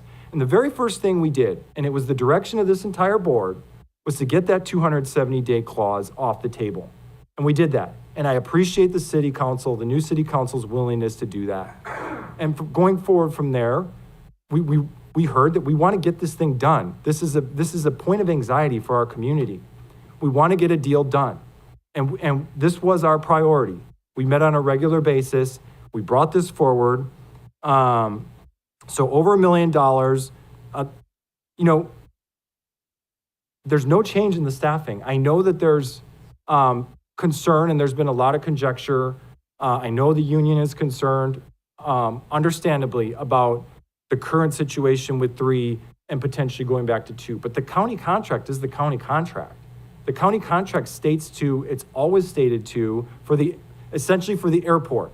So there's 4 stations. I'm trying to get clarity here on some of these facts here. There's 4 stations, Station 1 and 2 in Hollister. Minimum staffing of 4. Okay, it's basically at 3. The airport station is technically the county station. We all know that we benefit from all 4 stations. I'm not trying to beat around the bush on that. But the county station technically is the station at the airport. It has minimum staffing of 2. And San Juan does now have minimum staffing of 3, according to the 2019 contract. And that's between San Juan and Hollister to figure that out. The county is not involved in San Juan's negotiations, just as the San Juan did not have us involved in their negotiations when they negotiated the agreement in principle with Hollister that they have with the city. So no change in minimum staffing. I think that that's, to be really fair to us up here and to the folks that negotiated this agreement. And that's why I asked the question, you know, the city's essentially demanding more money, saying that we don't have enough money. And the idea that if you want more money, yes, we're willing to give you more money. If you want us to increase the staffing levels in the contract, I can only assume that that's going to be a whole lot more money than what you're currently requesting from the county. I don't know what that dollar amount is, but I can only assume that it's a lot of money. I can put estimates on it because I do know about the average cost of a firefighter, and it's not cheap. It's understandably not cheap. These are critical services, but it's not cheap, and it's not something that this county can afford, and this board has agreed that we cannot afford it. Very publicly, everybody on this board has agreed. And we are averting firefighter layoffs, and we're asking for a bridge. The questions I do have, though, is so the entire board, we did not just go out on our own here. And I said this Tuesday. I think that there's been some really, frankly, unfair conjecture from two of the supervisors, because we did not go out on our own here as an ad hoc.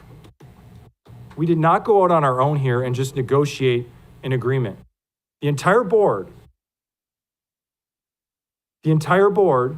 was given direction on the terms of the agreement that the entire board was okay with us to negotiate. We brought back a contract following those terms with one exception, which is something that came out through the negotiations that the city of Hollister wanted, which was the potential browning out of the station.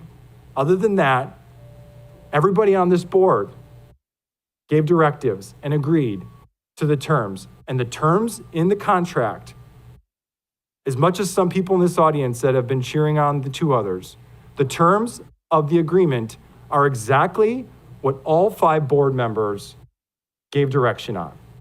The financial dollar amounts, the termination clause, the buying back of the equipment. There was unanimity on that, on this board. So I understand there's concerns, and that's the point of this dialogue. I understand the concerns about the browning out. I get it. I get the concerns about homeowners insurance. I get it. So, and I think we have to have further dialogue, frankly, on that. And so, frankly, we have a proposed amendment in place. We're here to talk about it. We're here to listen to the public. And what I've heard from the public is, yes, of course, they don't want reduced staffing. From a county standpoint, we're amending a contract that states too. The part that was added about browning out the station, I'm hearing the public. I think it would be wise for this board to recommend back to the city council that we take out the stipulation about browning out Station 3.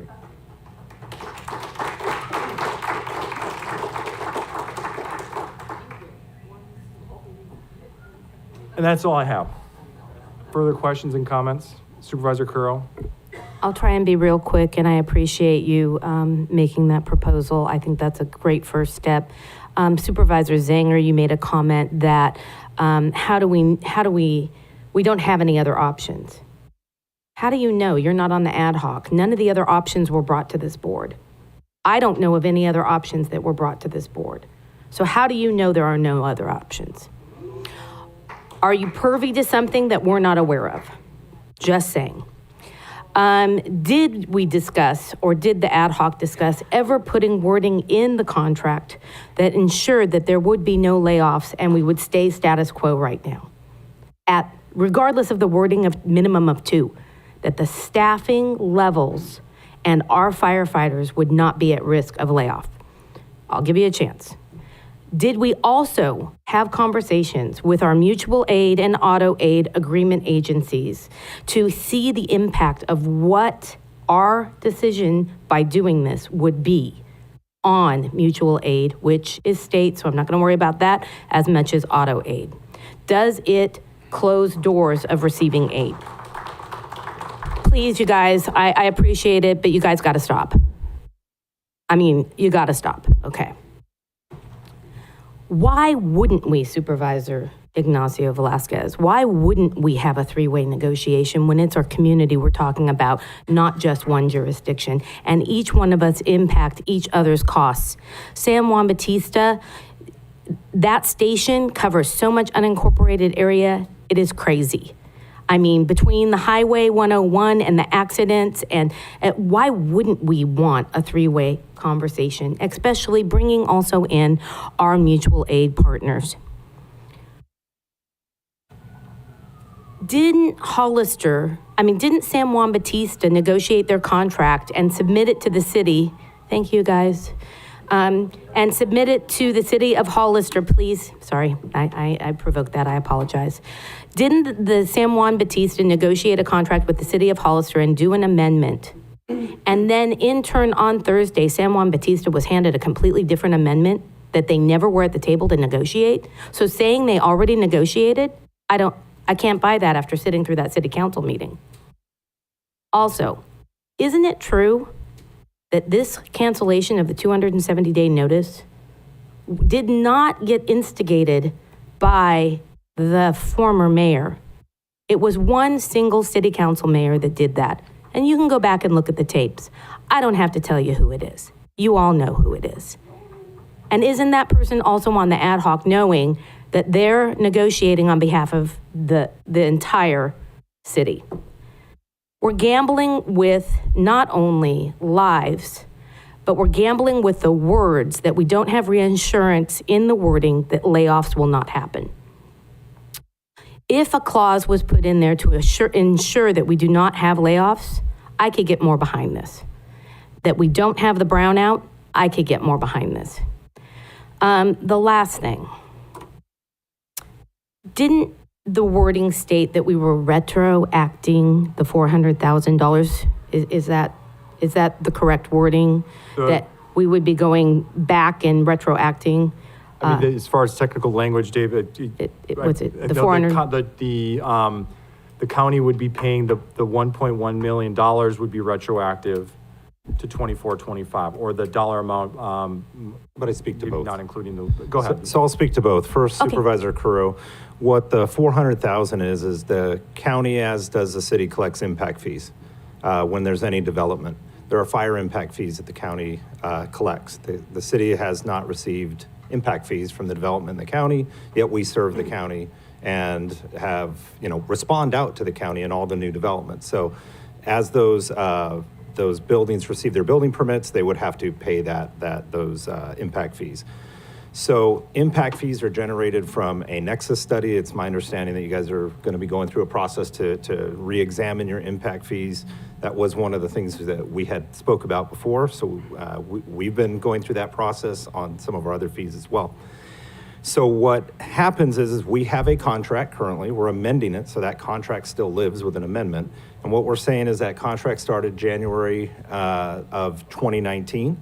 And we want to go back and examine our purchases that we have made that would qualify under your impact fee study. So a fee is derived through a study, and you study what those fees would be used for. So if you say you are going to purchase potentially with impact fees a fire engine, you can use those fees towards the impact, a proportion towards the purchase. So what we're doing is we're looking at what was studied. So that would be eligible expenses. And then you take that, and what is the city, since the start of this contract, purchased, and then getting a reimbursement for those said items. Just like when we did our tiller truck, we're using impact fees to help with that payment, right? Because there's definitely an impact of new growth. So we're using those impact fees to help expand our arsenal of equipment. It's that same concept. We're just going back and saying, well, we would like some of the county impact fees that we can use for purchases that we've made. Okay, that's great, and I think we really do need to be looking at impact fees. Impact fees go into, I would assume, if it's like how I've seen other things, they don't go direct into the department funds. They go into a holding area, like a trust fund or a trust account, and they're held in that account, and then they're allocated to departments. Do I have that correct? I'm just looking for staff, making sure I have that correct. Yes, I believe so. Yes. So in order to utilize those funds, we would have to budget those funds to be utilized. Is that correct? I'm assuming, right, okay. So currently, I'm assuming with this agreement, the city is if we adopt this amendment as is written right now, the city is anticipating to receive those funds. That is correct. So I'll kind of walk through what the process would be. So if approved, then your county administrative staff would come with a budget amendment because you don't have an approval for appropriations in your budget. So you take your fund balance, which is more than $400,000, you would do a budget amendment to give your staff the authority to spend those dollars. We would then send you an invoice for those, and your staff would then have the budget authority to spend the dollars. So your next step, if approved, would be to bring back a budget amendment, which basically would give spending authority for those dollars. And I really appreciate you stating that, because during our little recess, I went upstairs and talked to the auditor to ensure that I was getting my facts correct. In order to do a budget adjustment, which is what it's called in the county, you need 4/5 votes. Approving a contract takes 3. Appropriating the money takes 4. Unless you wait until the next budget hearing, That is correct. then you need 3. So just to make it perfectly clear, no matter if this contract is approved today, it takes 4 votes to appropriate the money. Those are my final comments. Chair. Yes, Supervisor. Yeah, Jenkins. just really quickly, I'll address what I believe was the accusation from Supervisor Crow. I was just referring to the fact that we needed to come to an agreement on the new contract, and I was referring specifically to the dollar amounts that the county could contribute. Apologize if that wasn't clear. I appreciate that clarification. Supervisor Sotelo? Yeah, just one final comment, and I don't want to keep, harping on it, but, you just made some comments, and I appreciate kind of where you're coming from. And the fire district is something we're definitely talking about, and, I appreciate all the words you said on it. However, we're asking the community to support a tax to move forward with a fire district potentially, right? However, at the same time, right now, we are unwilling to allow them the opportunity to have more conversation around this amendment. And so I would just ask that we give the respect to the public a little bit more time to review this and go over this and have say kind of in this decision, and to contact their supervisors and city councils. And I just feel like we're asking them for something kind of in the future, but we're not willing to give that same courtesy to them currently right now. And so I would again ask that we delay this decision and do a town hall, do more public outreach, and really get the feedback. Because as you've seen, even today we thought, okay, well, maybe the brownout, sorry. And obviously you've heard people are not in support of that. And so maybe there are some other solutions that we haven't thought about, or the ad hoc hasn't thought about, but maybe creatively we can come up with something thinking outside the box. I'm just asking for a delay in order to have more conversations. I don't know what the push is. And I think that in the future, the public will be much more willing to work with us and understand, especially if we bring them into the conversation right now. We're allowing them to start being a part of the process, start understanding some of the challenges that we know with funding up here, right? Give them an opportunity to start understanding the city's issues, the county's issues, and really work towards a solution together as a community. So that is truly my genuine ask of you, is that you please delay this and we have more conversation. So thank you. Thank you. Supervisor Velasquez? The Yeah, if I may, I think I had two questions, and we went on. We had the 400,000 and then the 1.1 on the retroactivity. I'd like to speak to the retroactivity. As we've talked about before, there was the 270 before. Our council felt that negotiations were stalling and wanted to bring folks to the table. We've now, technically those 270 days would have been over a few days ago. The idea of retroactivity, when you have a partner that is saying, we're hurting, you have a $16.3 million budget with $2.2 million, and I'm going to use rough numbers, $2.2 million being brought to the table by the county and about $260,000 being brought to by San Juan. So as we continue to have negotiations, have town halls, have all of these different conversations about this, we are continuing to pick up about $14 million of a $16.3 million contract. So the retroactivity in that, which was an original term that we had asked for, was to, quite frankly, help your partner out as we go through this process. Because we're still providing that service day in and day out while all of these talks are going. And so that was why the retroactivity was in there, and that was agreed to by the ad hocs, and then was in the amendment in October for San Juan and was presented as well. So that was the concept behind it, because time is money. Mr. Chair, may I comment? Yes, of course. I totally support the retroactive. You guys are hurting. You need help, and we need to be there. I just want wording that protects what we have and we don't lose it. That's all. But thank you so much for that. And to Supervisor Crow's point, I understand where you're coming from. Again, one of the main goals of this was to avert layoffs. I don't think we as a county, we have a stipulation where we have minimum staffing of 2. I'm not so sure that we have the ability to govern the city of Hollister's budget and putting in language about layoffs, as much as we will fight to avoid that. I just don't know how appropriate that is outside of the 2 minimum staffing of 2 on that we have stipulated in our contract. That's all. I understand where you're coming from fully. I think we all want to prevent that. I think that's part of the goal of getting to the fire district, so we don't have to have these conversations over and over again. But I'm just being genuine. I don't know the legitimacy of us dictating to the city, just like they can't dictate to us, you're not going to lay off sheriff's deputies. Got it. When we cover part of the city with sheriff's deputies. That's all. And I hear you, and I totally agree with you.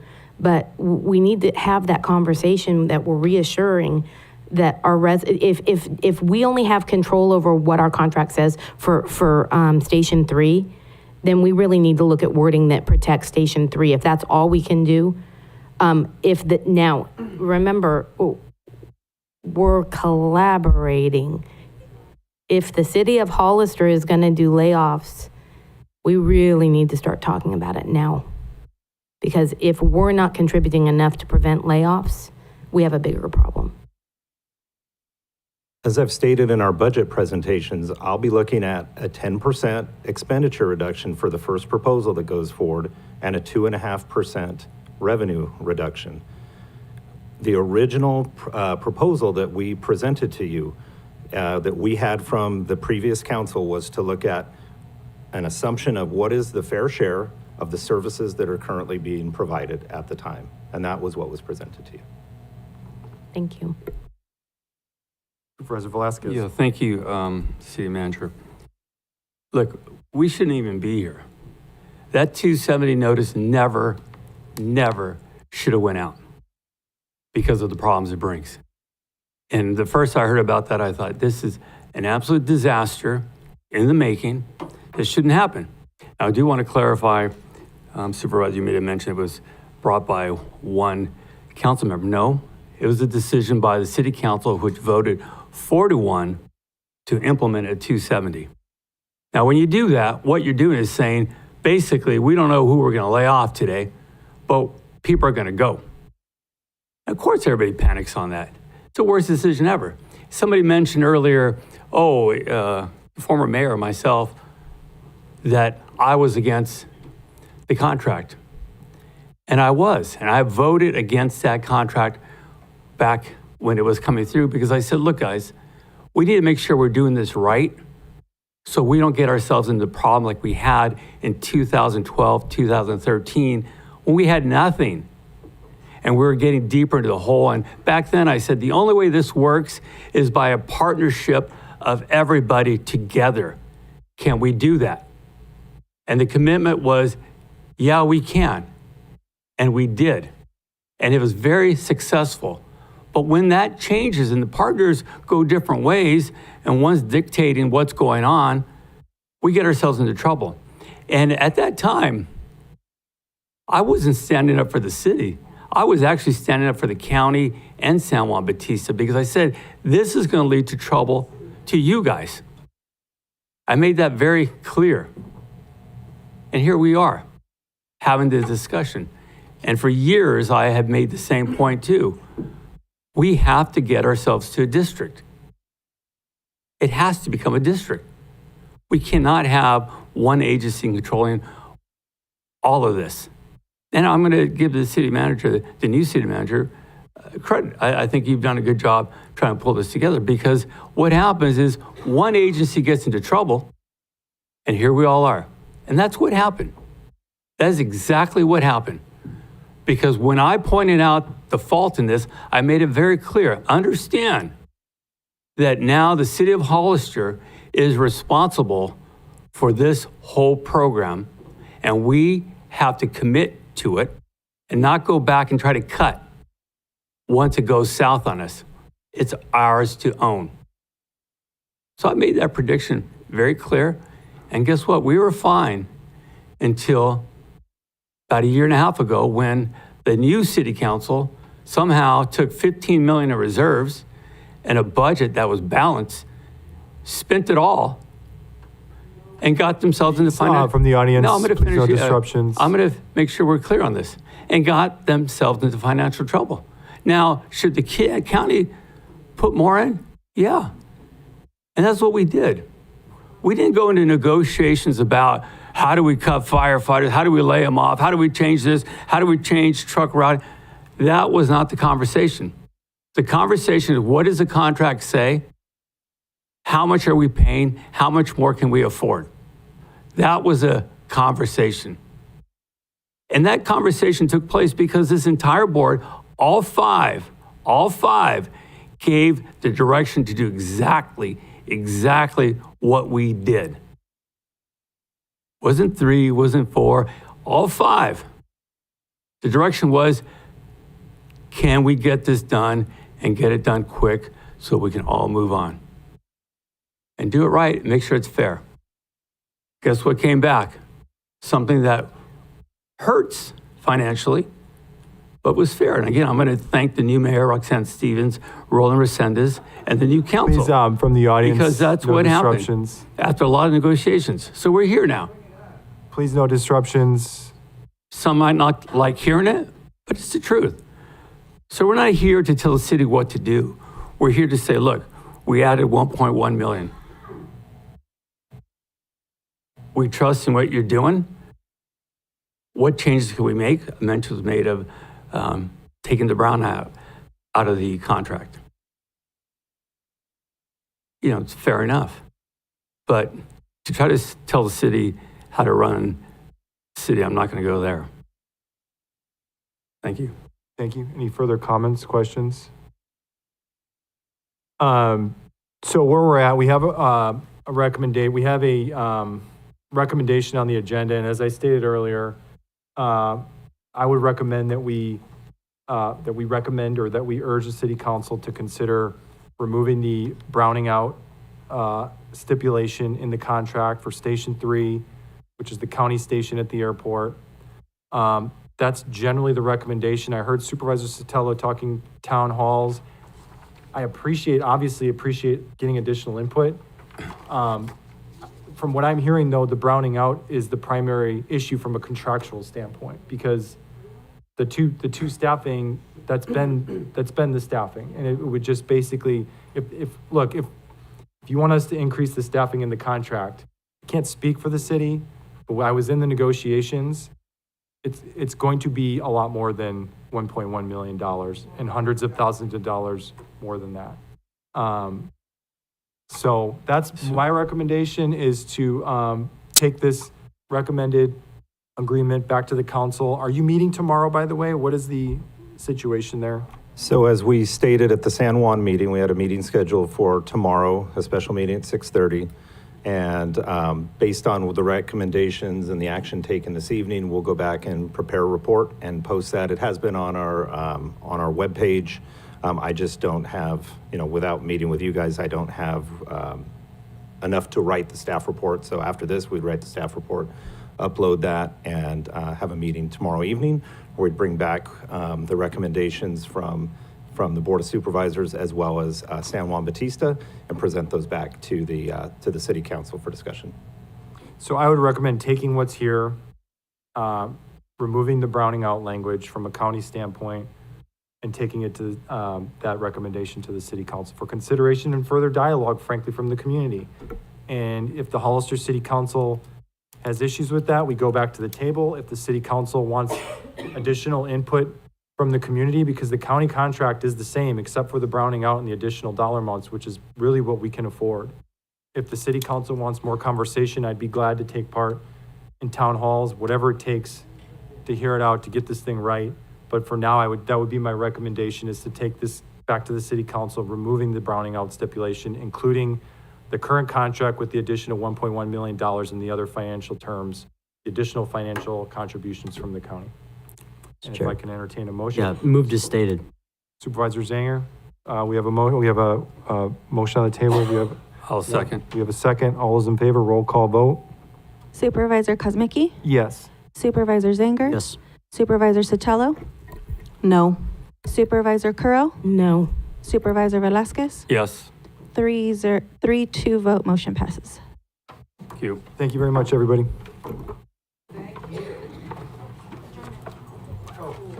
Yeah, we are officially adjourned.